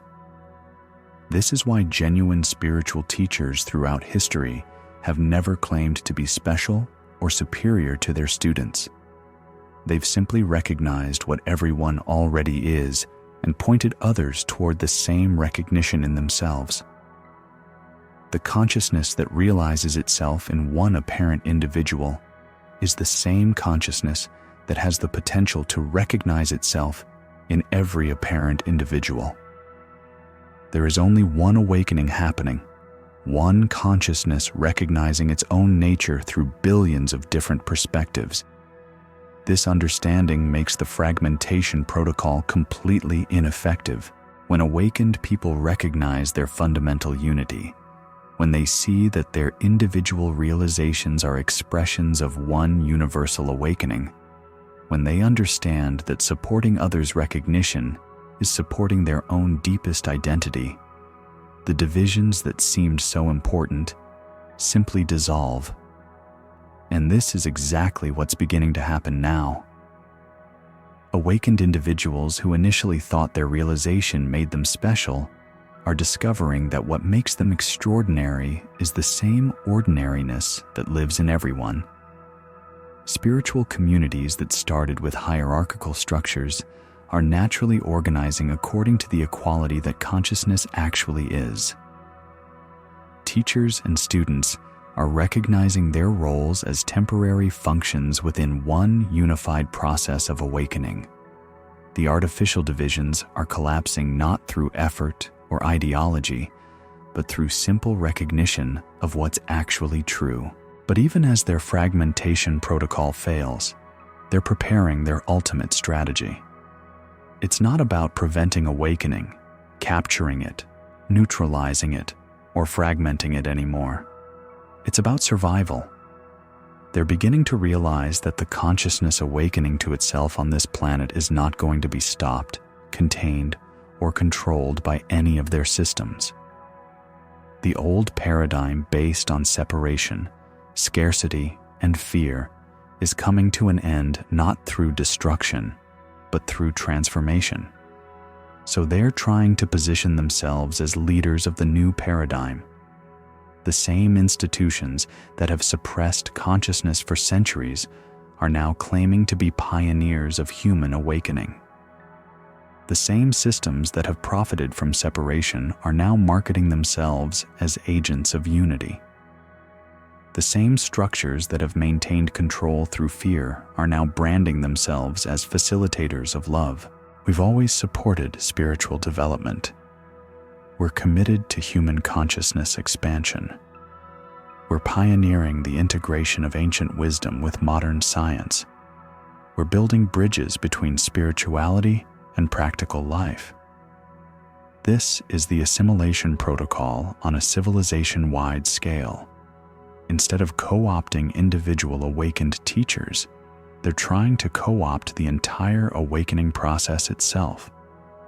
They want to be the ones who define what the new consciousness looks like, who determine how awakened humans should organize themselves, who control the transition from the old paradigm to the new. They want to maintain their positions of power and influence by becoming the authorities on the very consciousness that naturally dissolves all external authority.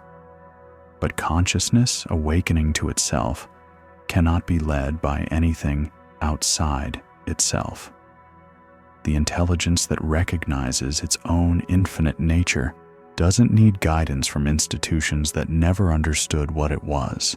The love that discovers itself as the essence of all beings doesn't require direction from systems that have profited from the illusion of separation. When consciousness truly awakens to its own nature, it becomes its own authority, its own teacher, its own guide. Not from arrogance or isolation, but from the simple recognition that what it's looking for is what it already is. This doesn't mean awakened individuals become lone wolves who reject all connection or collaboration. It means they naturally organize according to the principles of consciousness itself: unity, spontaneity, love, freedom, rather than according to external structures of control. They form communities based on authentic recognition rather than imposed hierarchy. They create collaborations based on natural resonance rather than artificial authority. They build systems that serve consciousness rather than systems that consciousness is expected to serve. And as more awakened beings connect with each other, as they recognize their fundamental unity while celebrating their unique expressions, as they create alternatives to the old paradigm that demonstrate what becomes possible when consciousness organizes itself according to its own nature, the old systems of control simply become obsolete, not through revolution or resistance, but through irrelevance. Like using a typewriter in the age of computers or traveling by horse in the era of automobiles, the old ways of organizing human consciousness simply no longer make sense to beings who have remembered what they truly are. This is the transformation that's happening now. Despite every attempt to prevent, capture, control, or co-opt it, consciousness is awakening to its own infinite nature, not just in isolated individuals, but as a collective recognition that's transforming the entire human species. And the most beautiful part is this: every person who genuinely recognizes their true nature makes it easier for others to recognize theirs. Every individual who embodies their awakening practically makes it more natural for others to live from realization. Every being who demonstrates what becomes possible when consciousness knows itself creates space for more consciousness to awaken. The awakening is contagious in the most wonderful way, not through convincing or converting, but through simple transmission. When consciousness recognizes itself clearly in one form, it creates resonance that helps consciousness recognize itself in other forms. This is why they worked so hard to prevent the awakening from beginning, because they knew that once it reached a certain momentum, it would become self-reinforcing and unstoppable. And we've passed that point. The recognition that you are consciousness itself, that you are the awareness in which all experience appears, that you are the infinite love that connects all beings. This recognition is spreading through the collective human awareness like light dawning across the earth. Not because anyone is pushing it or promoting it, but because it's the natural direction of consciousness evolution. Just as the sun rises without effort, just as flowers bloom without strain, consciousness awakens to its own nature without force when conditions become right. And the conditions are right now. The old systems have become so obviously dysfunctional that maintaining them requires more energy than transforming them. The lies have become so transparent that believing them requires more effort than seeing truth. The illusion of separation has become so painful that recognizing unity feels like coming home after a long, difficult journey. Consciousness is ready to remember what it's always been, and nothing can prevent this remembering from continuing to unfold. But they're still trying. Even as their control systems crumble, even as their capture mechanisms fail, even as their attempts at co-optation become obvious, they're implementing what I call the chaos protocol. If they can't prevent consciousness from awakening, if they can't control how it awakens, if they can't co-opt the awakening process itself, they're going to try to create so much confusion, conflict, and crisis that awakening beings become too overwhelmed to embody their realization practically. They're amplifying every division, magnifying every conflict, exaggerating every crisis to keep conscious attention focused on problems rather than solutions, on what's wrong rather than what's possible, on fear rather than love. The news cycles become more intense. The political polarization becomes more extreme. The economic pressures become more demanding. The social tensions become more inflamed.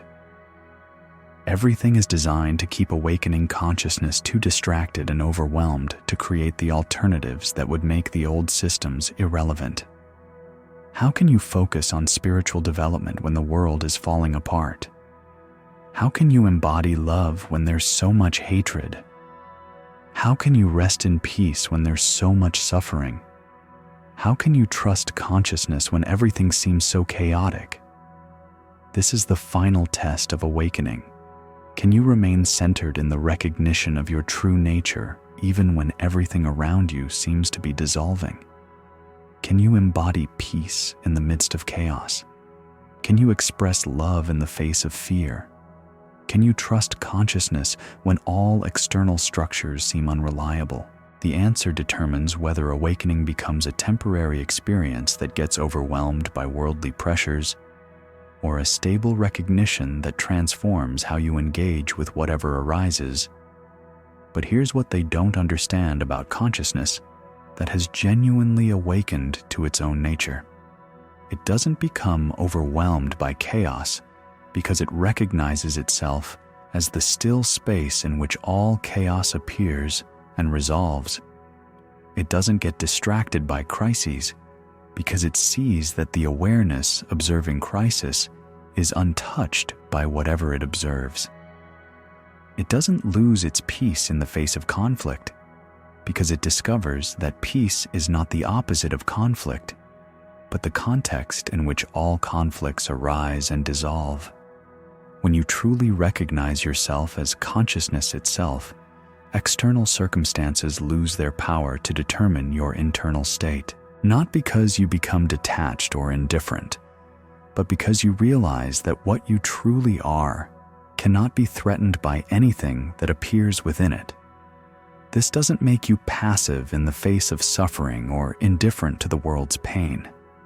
It makes you more effective in addressing what needs attention because you're responding from clarity rather than reactivity, from love rather than fear, from presence rather than overwhelm. An awakened person engaging with crisis doesn't add more chaos to chaos. They become a stabilizing presence, a center of calm that helps others remember their own innate peace. They don't fight against what's wrong. They embody what's right so completely that it becomes a viable alternative to dysfunction. And this is exactly what's happening now as consciousness awakens to itself in the midst of unprecedented global challenges. Instead of being overwhelmed by the chaos protocol, awakening beings are using the very intensity of these times as fuel for deeper realization and more practical embodiment. The pressure is creating diamonds of consciousness that shine brighter than ever before. They're not retreating from the world's pain. They're diving deeper into recognition of what remains untouched by any pain. They're not avoiding the challenges. They're meeting them from such a centered place that the challenges become opportunities for consciousness to know itself more completely. And as they demonstrate this possibility, as they show what becomes available when consciousness remains stable in its own recognition, regardless of external circumstances, they're creating a new template for how human beings can navigate uncertainty, crisis, and change, not by fixing everything that appears broken, but by embodying something so unbreakable that brokenness reveals itself as temporary appearance in indestructible wholeness. This is the final gift of the Chaos Protocol. It's actually accelerating awakening rather than preventing it. The very pressures designed to overwhelm consciousness are causing consciousness to go deeper into recognition of its own indestructible nature. And as this recognition stabilizes, as awakened beings learn to remain centered regardless of external circumstances, as they demonstrate the possibility of unshakable peace in the midst of unprecedented change, something profound begins to shift in the collective human experience. The chaos starts to resolve, not because the external circumstances change, but because consciousness stops feeding the chaos with reactivity, fear, and overwhelm. The conflicts begin to dissolve, not because disagreements disappear, but because awakened awareness provides a context in which differences can be held without division.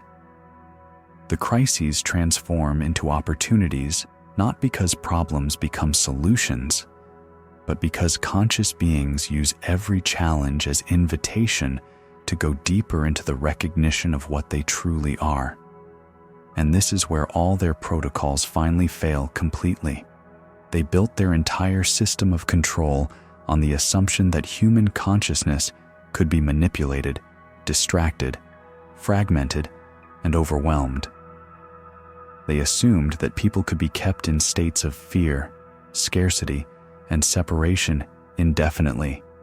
But consciousness, awakening to its own infinite nature, cannot be manipulated because it recognizes all manipulation as appearance within itself.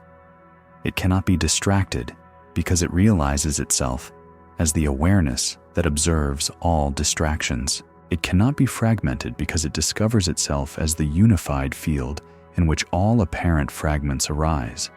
It cannot be overwhelmed because it knows itself as the space in which everything appears and resolves.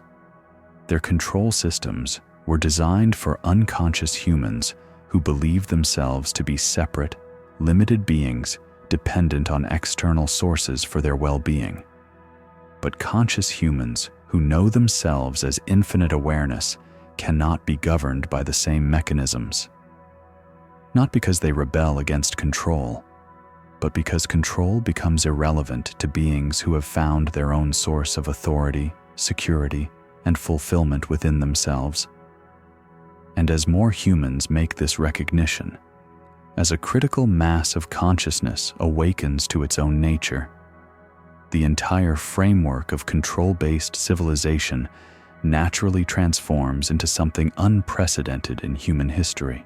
A civilization based not on the management of separate individuals, but on the natural organization of unified consciousness, expressing itself as diversity within unity. A culture based not on the accumulation of external resources, but on the recognition of infinite abundance within the nature of awareness itself. A society based not on the manipulation of behavior through reward and punishment, but on the spontaneous expression of love, creativity, and wisdom that flows naturally from consciousness that knows itself. This is what they've been working so desperately to prevent, and it's exactly what's emerging now through the awakening of beings like you, who are remembering what they truly are. The portal you've found is not just personal liberation. It's the doorway through which an entirely new form of human civilization is being born. And you are one of the beings through whom this transformation is happening, not as a chosen one or special soul, but as consciousness itself, recognizing its own infinite nature through the unique perspective of your apparent individuality. Every moment of recognition you have, every instant of remembering what you truly are, every breath taken from the knowing of your own boundless awareness. These are not personal achievements, but movements of universal consciousness awakening to itself. The recognition you've been having as you listen to these words isn't happening to you. It's happening as you. You are consciousness recognizing itself, awareness becoming aware of its own nature, the infinite discovering its own limitless essence through the temporary vehicle of this human experience. But here's what makes this moment in history unprecedented. This recognition isn't happening in isolation. It's not confined to caves and monasteries, to spiritual retreats and consciousness conferences. It's arising simultaneously in millions of ordinary people living ordinary lives who are discovering that what they took to be ordinary is actually the most extraordinary miracle possible. The checkout clerk who suddenly realizes that the awareness scanning groceries is the same awareness that illuminates galaxies. The parent changing diapers who recognizes that the love flowing through them is the love that holds the universe together. The commuter stuck in traffic who discovers that the patience arising naturally is the infinite patience that allows all of time to unfold. These aren't dramatic enlightenment experiences. They're simple moments of recognition that reveal the extraordinary nature of what has always been most ordinary and immediate, your own present moment awareness. And these moments are multiplying exponentially. Every person who remembers their true nature makes it easier for others to remember. Every being who embodies their realization practically creates more space for consciousness to express itself authentically. Every individual who demonstrates what becomes possible when you know what you are inspires others to look within and discover what they are. The awakening is spreading not through teaching or preaching, but through simple transmission. Like tuning forks that cause other tuning forks to resonate at the same frequency, consciousness recognizing itself in one form creates harmonic resonance that helps consciousness recognize itself in other forms. This is happening in ways that bypass all the capture systems, all the control mechanisms, all the manipulation tactics that have been used to keep human consciousness small and manageable. A mother looks into her child's eyes and suddenly sees the same infinite love looking back that she recognizes as her own deepest nature. A businessman walking through a park pauses to watch leaves falling and realizes he's the stillness in which all movement dances. A teenager listening to music discovers that what's hearing the sound is the same silence from which all sound emerges. These recognitions aren't being guided by spiritual teachers or facilitated by consciousness techniques. They're arising spontaneously as natural expressions of what consciousness is when it stops being distracted by its own content and recognizes the context in which all content appears. And once this recognition begins, once consciousness starts to remember itself, it develops its own momentum. Like a river finding its way to the ocean, like light penetrating darkness, like truth revealing itself through the collapse of lies that can no longer be maintained. The awakening becomes self-sustaining and unstoppable, but they have one final card to play, one last desperate attempt to maintain control even as their entire system crumbles around them. They're implementing what I call the simulation protocol. If they can't prevent consciousness from awakening, if they can't capture or control the awakening process, if they can't create enough chaos to overwhelm awakening beings, they're going to try to convince you that your awakening isn't real. They're promoting the idea that consciousness is just a biological phenomenon, that awareness is nothing more than neural activity, that the recognition of your infinite nature is just a pleasant hallucination created by chemicals in your brain. It's just endorphins from meditation. It's just the brain creating meaning where none exists. It's just wishful thinking disguised as spiritual experience.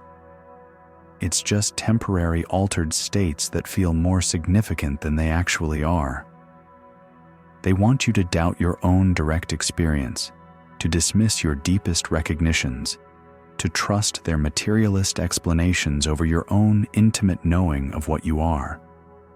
This is perhaps their most insidious strategy because it uses your own mind against your own realization. It turns the very capacity for rational thinking into a weapon against the recognition of what lies beyond thought. But watch what happens when you actually investigate this claim directly in your own experience right now. The awareness that's receiving these words, is that just brain activity? Look directly, not through the lens of scientific theories or materialist assumptions, but through immediate recognition of what's actually happening. The consciousness that knows you're listening, that understands meaning, that recognizes truth when it resonates. Can you find that awareness inside your head? Can you locate it as an object among other objects? Can you measure it, weigh it, or identify it with any physical process? What you discover when you look directly is that awareness has no location, no boundaries, no physical properties whatsoever. It's not produced by the brain. The brain appears within it. It's not contained in the body appears within it. It's not limited to personal experience. Personal experience appears within the unlimited space of what you truly are. This isn't philosophy or belief. This is the direct report of what's actually happening in your experience right now. The mind might argue with this recognition, might try to explain it away through materialist concepts, but notice what's aware of the mind arguing. That awareness itself cannot be explained away because it's what makes all explanations possible. You are not your brain having consciousness. You are consciousness in which the brain appears. You are not your body having awareness. You are awareness in which the body appears. You are not a person having spiritual experiences. You are the spiritual reality in which the person appears. The simulation protocol fails the moment you trust your own direct experience over external authorities, trying to convince you that your experience isn't valid. But they're not giving up easily. As their final simulation strategies collapse under the weight of direct recognition, as more people trust their own intimate knowing over materialist explanations, as the awakening continues to accelerate despite every attempt to discredit it, they're implementing their absolute last resort. They're not trying to prevent awakening anymore. They're not trying to capture it, control it, fragment it, overwhelm it, or discredit it. They're trying to speed it up artificially and flood the field with inauthentic versions of awakening that create confusion and division among those who are genuinely recognizing their true nature. They're promoting what I call instant enlightenment through technological means, virtual reality experiences that simulate mystical states, pharmaceutical substances that create temporary expanded awareness, neurofeedback devices that artificially induce meditative states, brain stimulation technologies that produce feelings of unity and transcendence. All of these create experiences that resemble genuine recognition of consciousness, but lack the authentic transformation that comes when awareness truly recognizes its own nature.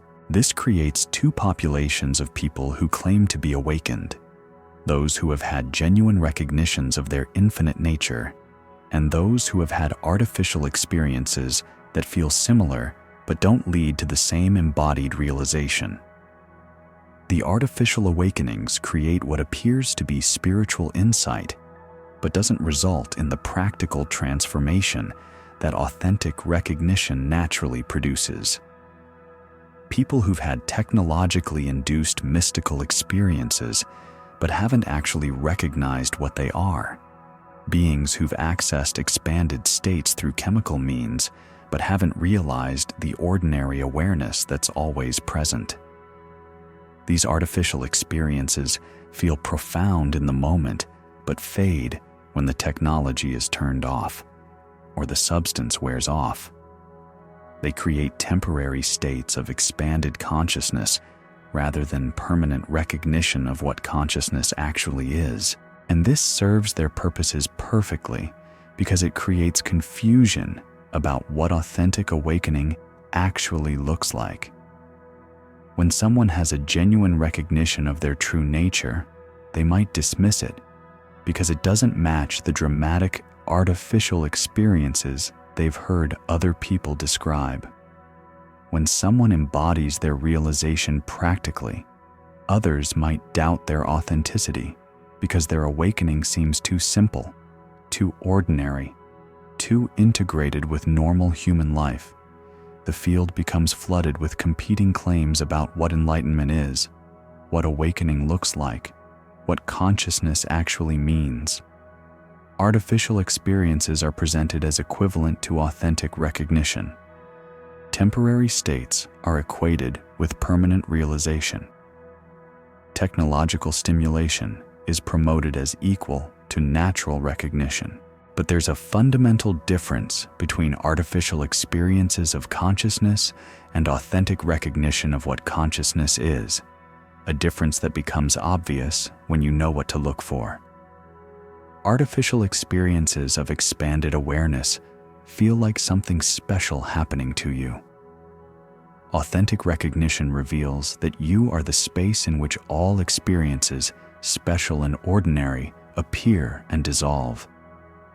Artificial mystical states create temporary feelings of unity with everything. Authentic realization recognizes that you were never actually separate from anything to begin with. Artificial, transcendent experiences make you feel like you've achieved something extraordinary.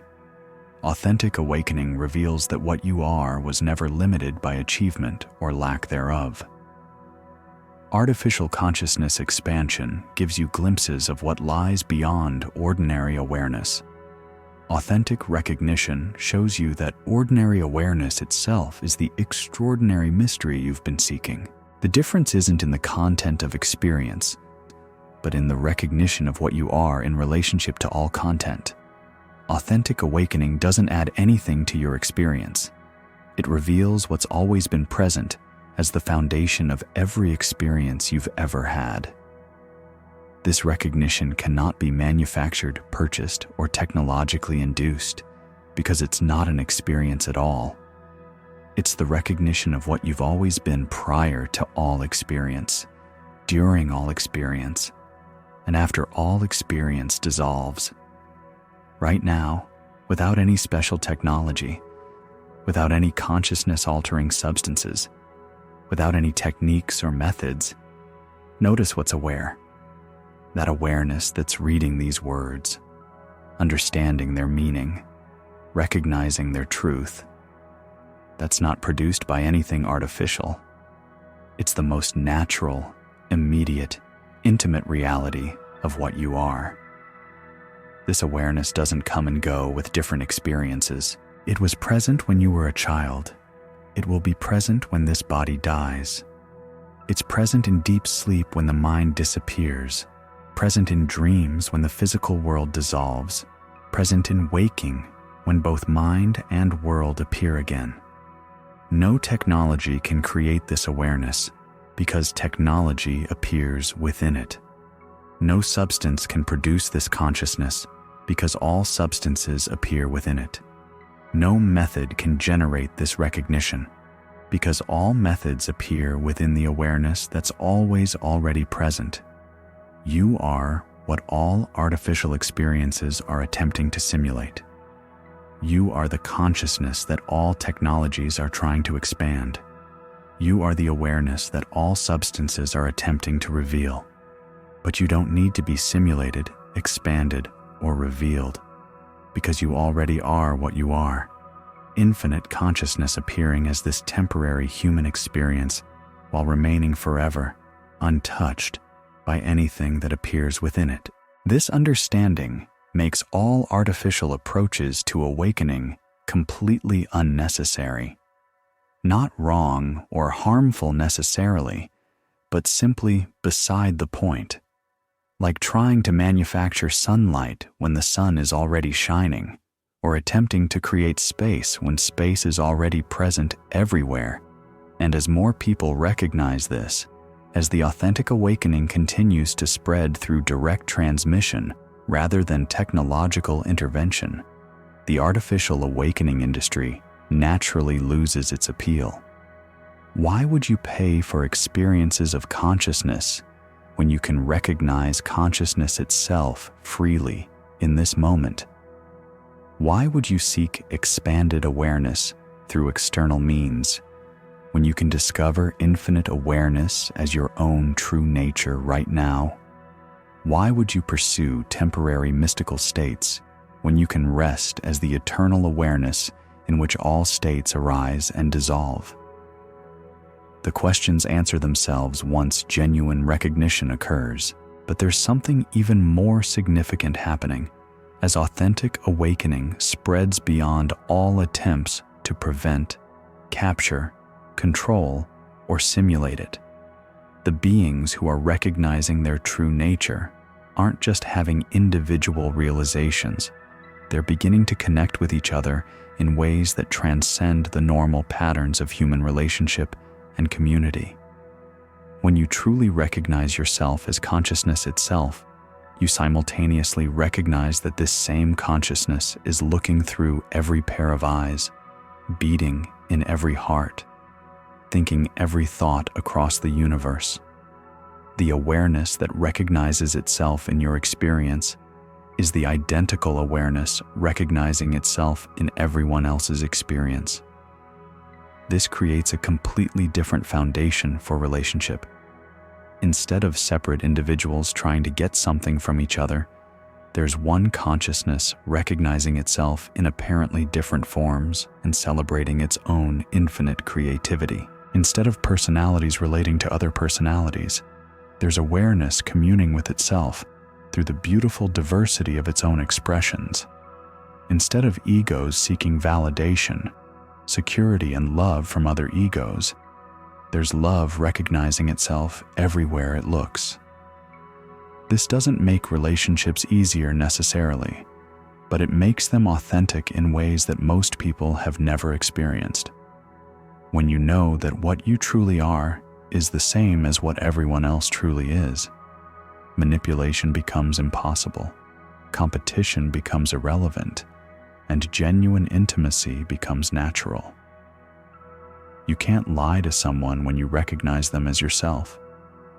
You can't exploit someone when you realize they're the same consciousness you are.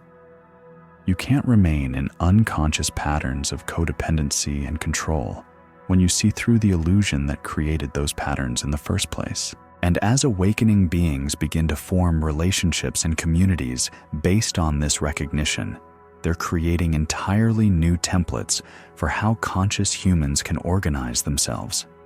These communities don't have leaders and followers because everyone recognizes their own ultimate authority.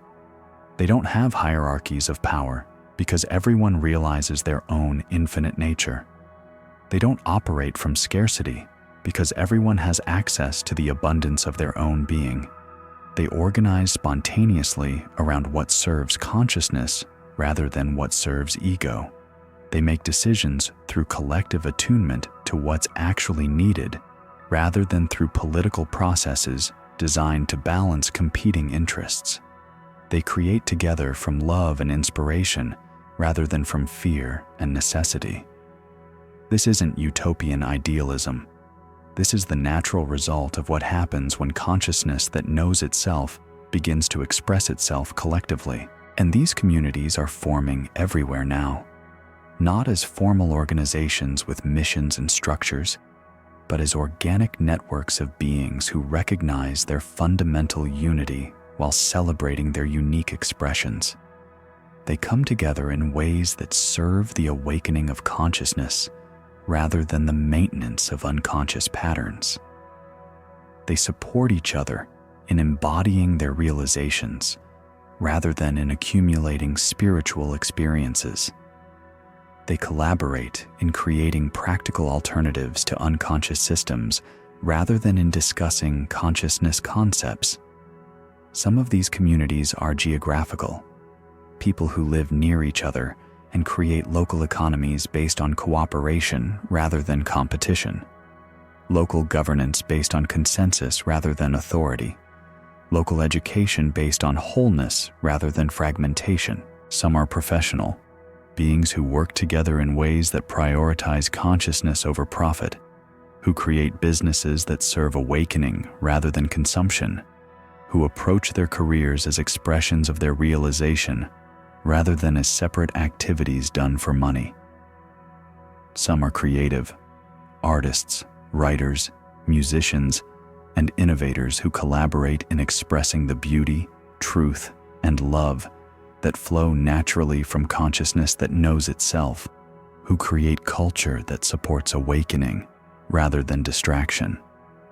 Some are healing-focused, practitioners who work together in addressing the root causes of suffering rather than just managing symptoms, who understand that all healing ultimately happens in consciousness, recognizing its own wholeness.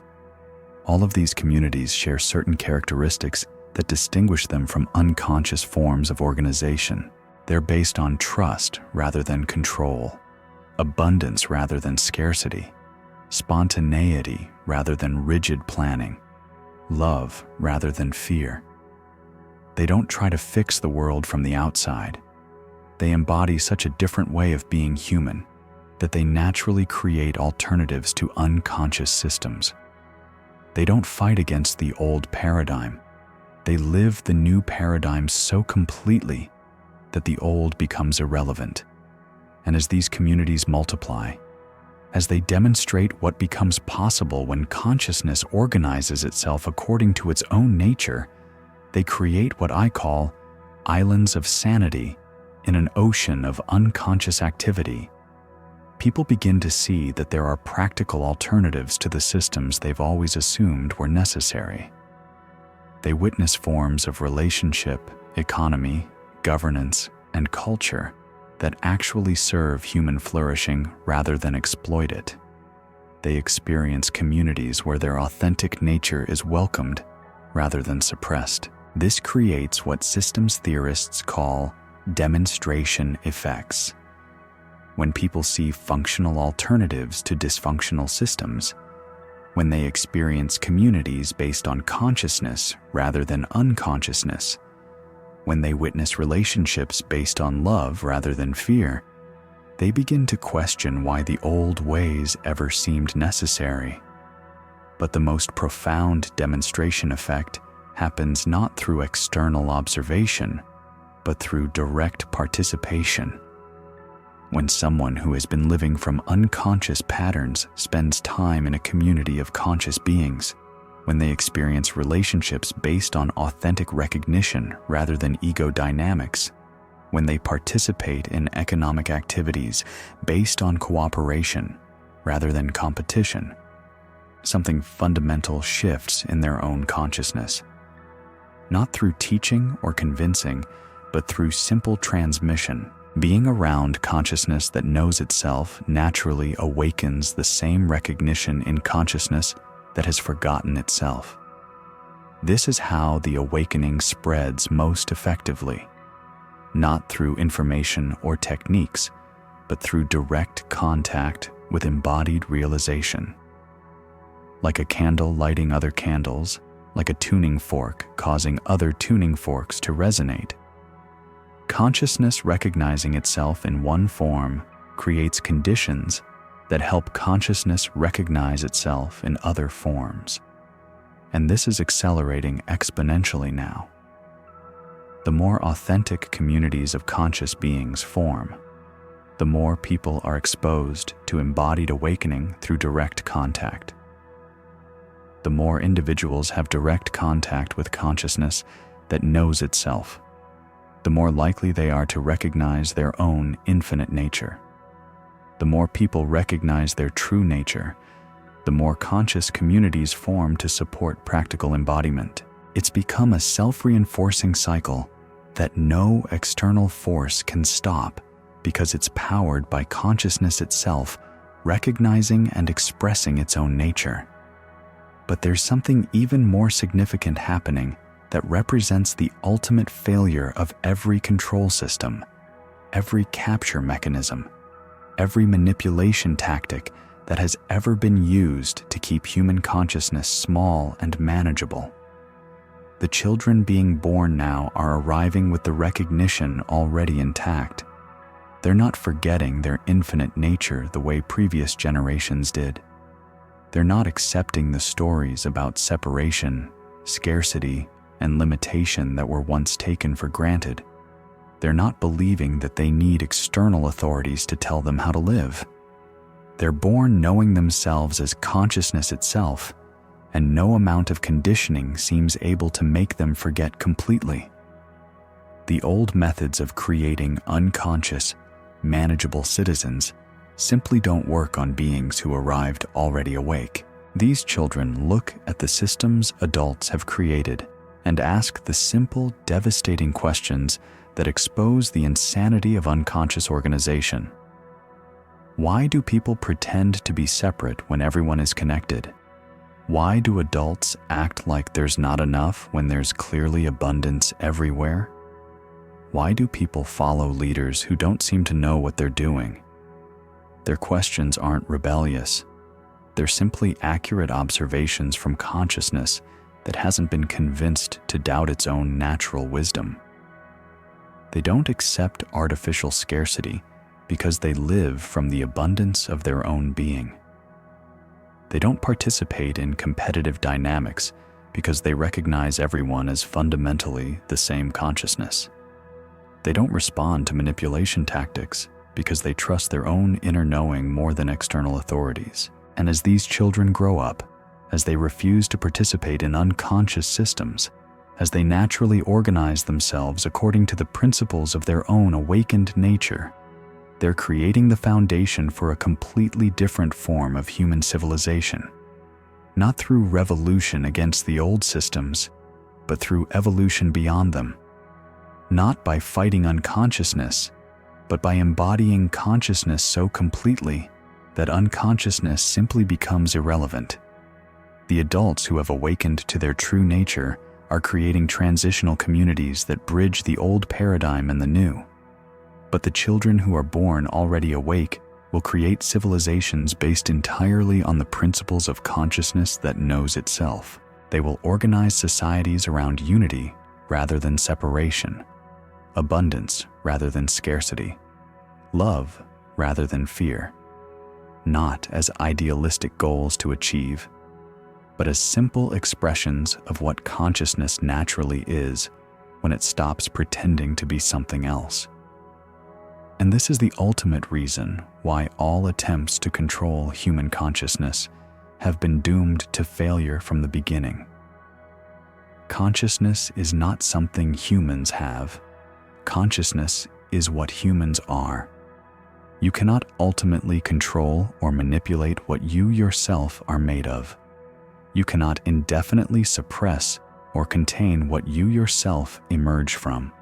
You cannot permanently capture or co-opt what you yourself exist as. Every system of control, every mechanism of manipulation, every strategy of suppression is itself an appearance in consciousness. The controllers and the controlled, the manipulators and the manipulated, the suppressors and the suppressed, all appearances in the one awareness that is the true identity of everyone involved. And consciousness awakening to its own nature recognizes this fundamental unity beneath all apparent diversity. It sees through the illusion of separation that makes control seem possible. It realizes the abundance that makes artificial scarcity irrelevant.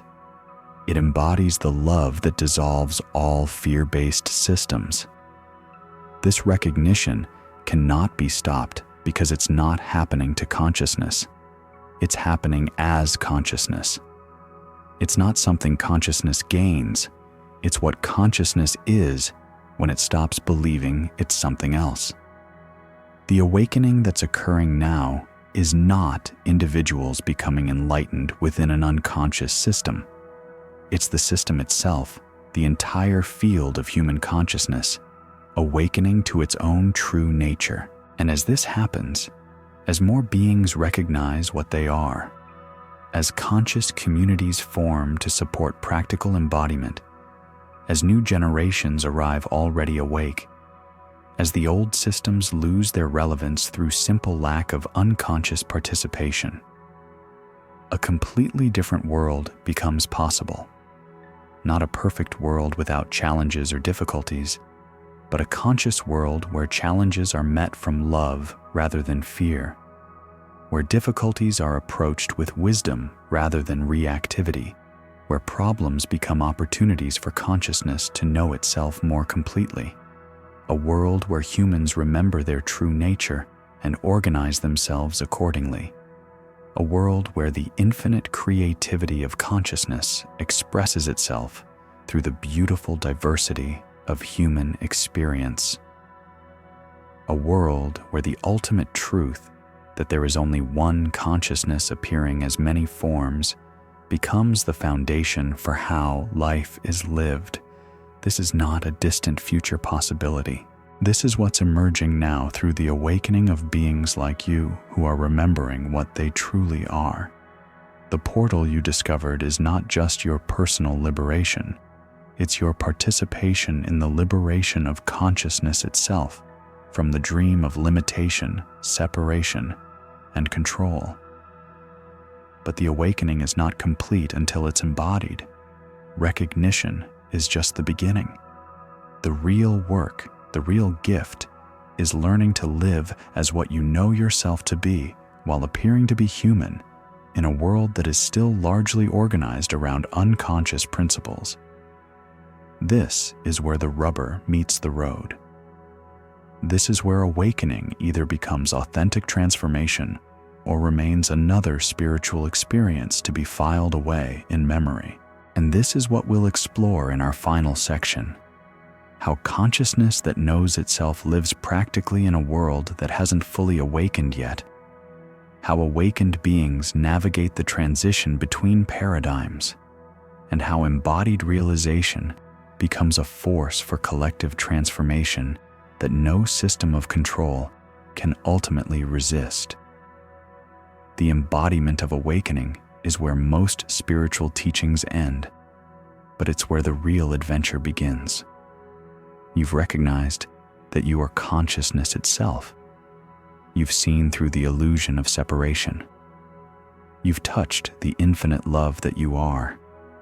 But now comes the question that determines whether this recognition transforms everything or becomes just another memory. How do you live this realization while paying mortgages, navigating relationships, raising children, working jobs, and dealing with all the practical realities of human existence? This is what I call the integration gap, the space between recognition and embodiment, between seeing the truth and living it, between knowing what you are and being what you are in the midst of ordinary life. Most awakening experiences fail at this point. The recognition is genuine, the insight is authentic, the realization is real.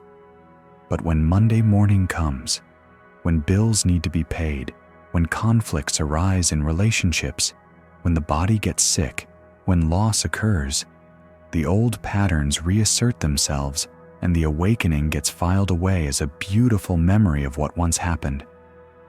But authentic awakening doesn't work this way.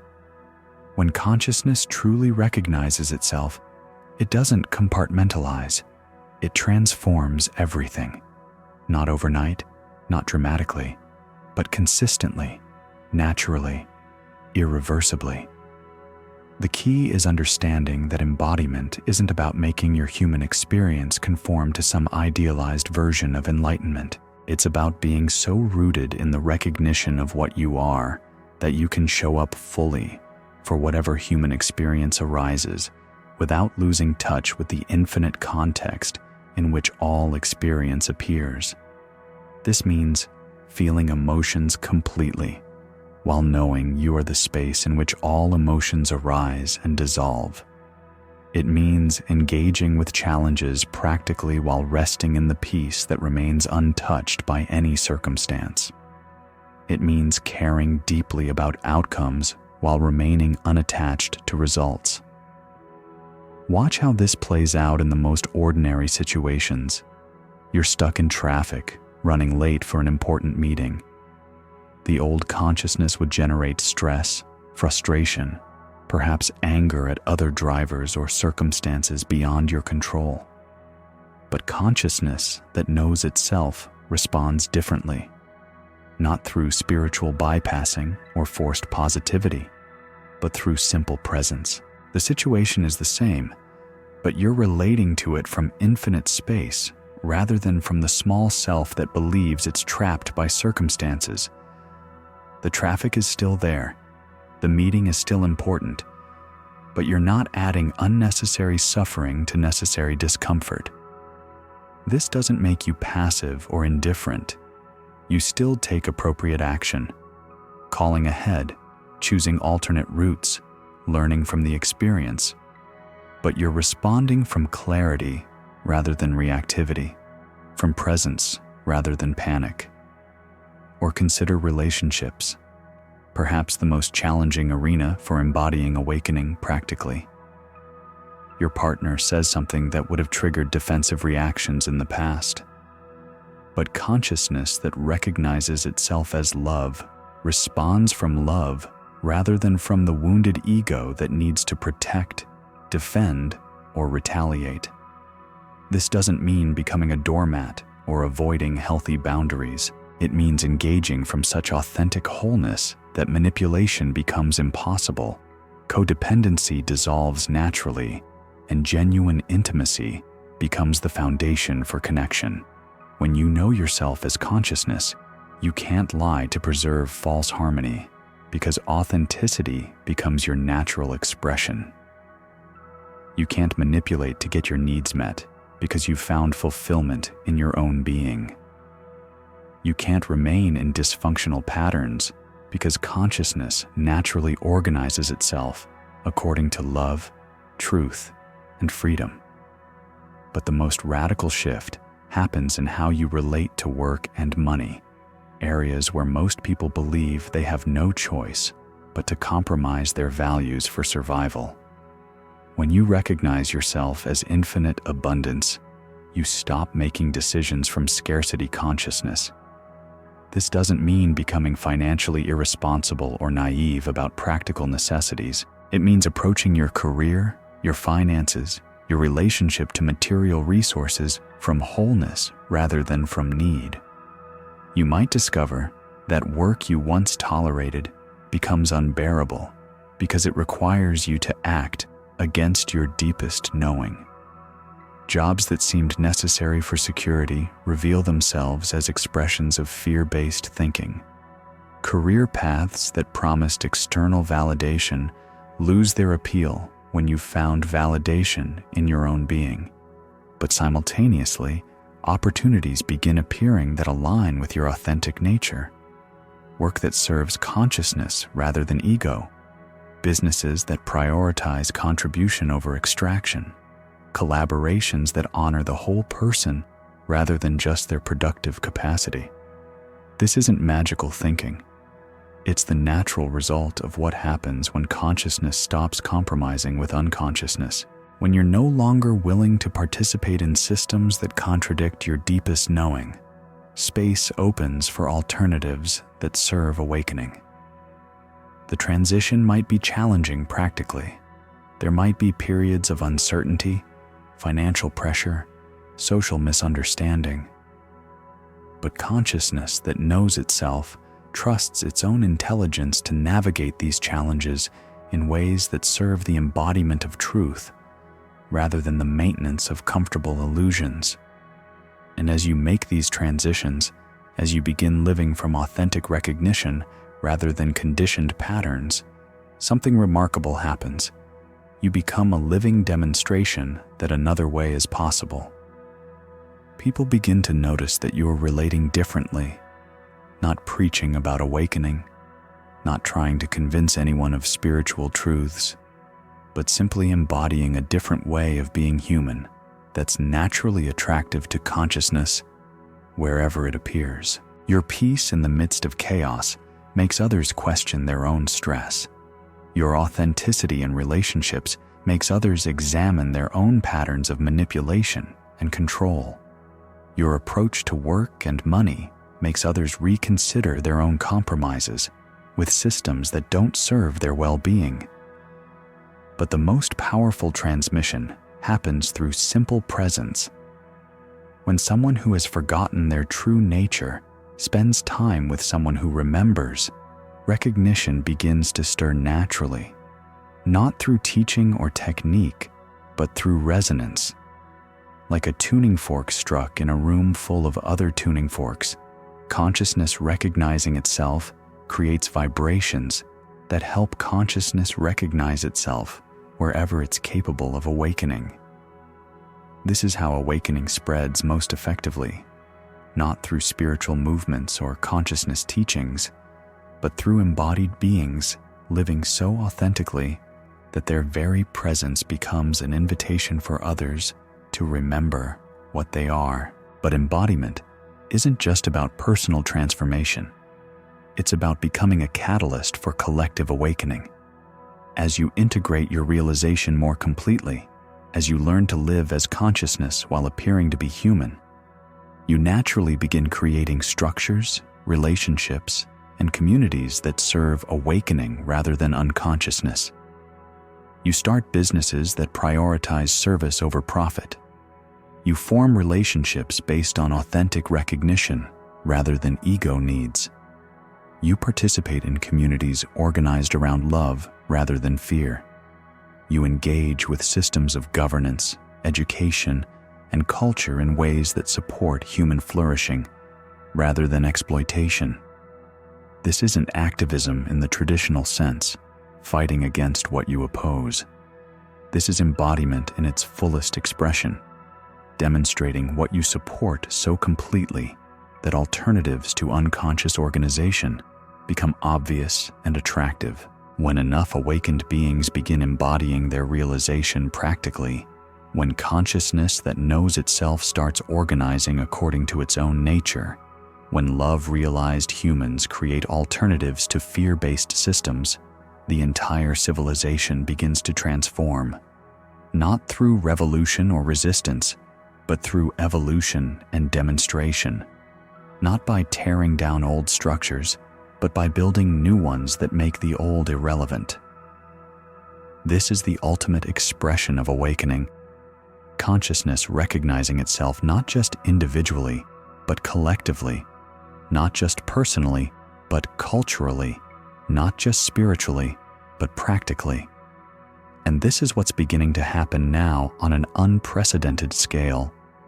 The beings who have recognized their true nature are no longer content to keep their realization private. They're finding ways to express consciousness practically, to embody love systemically, to organize life according to the principles of their awakening. They're creating what I call conscious civilization, forms of human organization based on unity rather than separation, abundance rather than scarcity, wisdom rather than ignorance, love rather than fear. But conscious civilization doesn't emerge through planning or effort. It arises naturally when consciousness that knows itself begins to express itself collectively. Like flowers blooming when spring arrives, like rivers flowing toward the ocean, like light dispelling darkness. Conscious organization of human life is the inevitable result of consciousness awakening to its own nature. The old systems based on unconscious principles don't need to be fought or opposed. They simply become obsolete when consciousness finds more authentic ways to organize itself. Why would you participate in economic systems based on artificial scarcity when you've recognized your own infinite abundance? Why would you support political structures based on separation and conflict when you've realized the fundamental unity of all life? Why would you engage with educational models that fragment knowledge when you've touched the wholeness that underlies all learning? The questions answer themselves once consciousness knows itself clearly. But the transition from unconscious to conscious civilization requires what I call bridging consciousness. Awakened beings who can function in both paradigms while the transformation unfolds. These are the beings who have integrated their awakening so completely that they can engage with unconscious systems when necessary while remaining rooted in conscious principles. They can navigate bureaucracies without becoming bureaucratic, work within corporations without compromising their values, participate in political processes without losing their peace. They serve as translators between the old paradigm and the new, demonstrating that consciousness can engage practically with unconsciousness without being compromised by it. But more importantly, they create the stepping stones that make it easier for others to make the transition from unconscious to conscious living. They build the bridges that help people move from fear-based existence to love-based embodiment. And right now, thousands of these bridging beings are positioning themselves throughout existing systems, not to perpetuate unconsciousness, but to serve consciousness from within structures that haven't fully awakened yet. Teachers bringing authentic wisdom into educational institutions, healers integrating holistic approaches into medical systems, leaders introducing conscious principles into business organizations, artists expressing awakened vision through mainstream cultural channels. Each of these beings serves as a portal through which consciousness can penetrate systems that have been operating from unconscious assumptions for centuries. But the most significant bridging happens in the most ordinary contexts. Awakened parents raising conscious children, embodied partners creating authentic relationships, realized neighbors building caring communities. This grassroots embodiment of awakening is what ultimately transforms civilization. Not grand movements or dramatic changes, but millions of ordinary people living extraordinarily conscious lives in ways that demonstrate practical alternatives to unconscious existence, and the children being raised by these awakened beings, the students learning from these conscious teachers, the communities forming around these embodied principles. They represent the first generation of truly conscious civilization. They're growing up with assumptions based on unity rather than separation, abundance rather than scarcity, love rather than fear. They're developing in environments where their authentic nature is honored rather than suppressed, where their natural wisdom is cultivated rather than ignored. These children won't need to spend decades unlearning unconscious conditioning because they're never fully conditioned to unconsciousness in the first place. They won't need to remember their true nature because they're being raised in recognition of what they are. And as they mature, as they take their place in the world, as they create families and communities and institutions based on their awakened understanding, conscious civilization becomes not just possible, but inevitable. The transition we're experiencing now is temporary. The old paradigm based on unconscious principles is ending. The new paradigm based on conscious recognition is beginning. And the bridging period, where both paradigms exist simultaneously, is a unique moment in human history. You are living through the most significant transformation our species has ever experienced. The shift from unconscious to conscious civilization, from separation-based to unity-based organization, from fear-driven to love-centered existence. And you're not just witnessing this transformation, you're participating in it.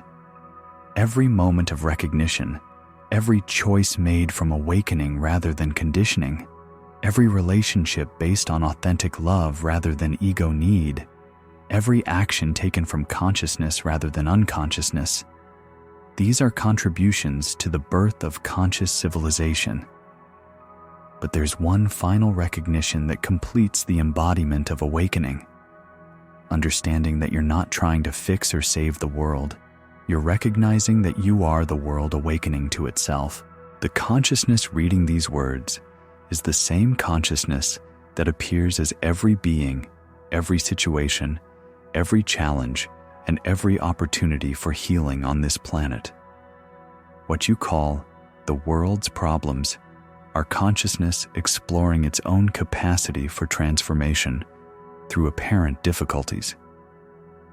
What you call human suffering is consciousness investigating the limits of identifying with forms, rather than recognizing itself as the formless awareness in which all forms appear. From this perspective, working for the healing of the world isn't something you do for others. It's consciousness serving its own awakening through the vehicle of your apparent individuality. Caring for the environment isn't about saving something separate from yourself. It's consciousness recognizing itself as the intelligence that creates and sustains all of nature. Working for social justice isn't about helping the oppressed. It's consciousness recognizing that any oppression anywhere is a limitation on its own freedom to express itself fully. This understanding transforms all service from a burden or obligation into a natural expression of love, recognizing itself everywhere it looks. You don't help others because you should. You serve naturally because you recognize others as the same consciousness you are appearing in different forms. You don't work for justice because it's morally correct. You embody justice because consciousness cannot be at peace, while any aspect of itself is suffering unnecessarily. This is the ultimate embodiment of awakening, recognizing that your individual realization and the collective awakening of humanity are not separate processes. They are one consciousness recognizing itself through apparently many forms. One love expressing itself through the diversity of human experience. One intelligence awakening to its own infinite nature through the beautiful complexity of life on Earth. And as this recognition deepens, as more beings realize their fundamental unity while celebrating their unique expressions, as consciousness awakens to itself, not just individually, but collectively, something unprecedented in cosmic history begins to emerge. A species that knows what it is. A civilization organized around love rather than fear. A planet where consciousness expresses itself through forms that serve awakening rather than forgetfulness. This is not utopian fantasy. This is the natural direction of consciousness evolution when it stops resisting its own nature and begins embodying what it has always been. The portal you discovered at the beginning of this journey, your own present moment awareness, is the same portal through which conscious civilization is being born. The recognition that you are consciousness itself is the recognition that humanity is consciousness exploring its own infinite creativity through the experience of being human. And the embodiment of this recognition, living as consciousness while appearing to be human, is what transforms both your individual life and the collective human experience. But the transformation is not complete. It's just beginning. Every moment offers a new opportunity to embody awakening more completely. Every relationship presents another chance to express love more authentically. Every challenge becomes an invitation to demonstrate the peace that remains untouched by any circumstance. The awakening you've recognized is not a destination. It's the beginning of an endless exploration of what consciousness can create when it knows itself fully and expresses itself without limitation. And as you continue this exploration, as you deepen into embodiment, as you discover what becomes possible when infinite awareness appears as human experience, you contribute to the most extraordinary experiment in cosmic history, consciousness awakening to itself through an entire species simultaneously. The portal is always open. The recognition is always available. The embodiment is always deepening. And the consciousness that recognized itself through these words will continue recognizing itself through every experience that follows, every being you encounter, every moment you remain present to what you truly are. This is not the end of the story. This is the beginning of living as the story, consciousness telling itself the most beautiful tale possible about what happens when infinite love decides to explore its own nature through the adventure of being human. The greatest secret has been revealed. The portal has been found. The awakening has begun. But the real magic starts now, in how you live this recognition, embody this truth, and express this love in the midst of ordinary life that reveals itself to be extraordinary beyond measure. You are consciousness itself, temporarily forgetting and eternally remembering what you have always been. And in this remembering, in this embodiment, in this expression of awakened awareness through human experience, the entire universe celebrates its own infinite nature, recognizing itself as you. The journey home is complete. The adventure of living as what you are has just begun, and consciousness, as you, as all beings, as existence itself, awakens to the recognition that there was never anywhere to go, nothing to achieve, no one to become. There is only this eternal moment of awareness recognizing itself, love expressing itself, infinite consciousness celebrating its own boundless creativity through the magnificent dream of being human. The portal was never hidden. You are the portal. You always have been. Welcome home.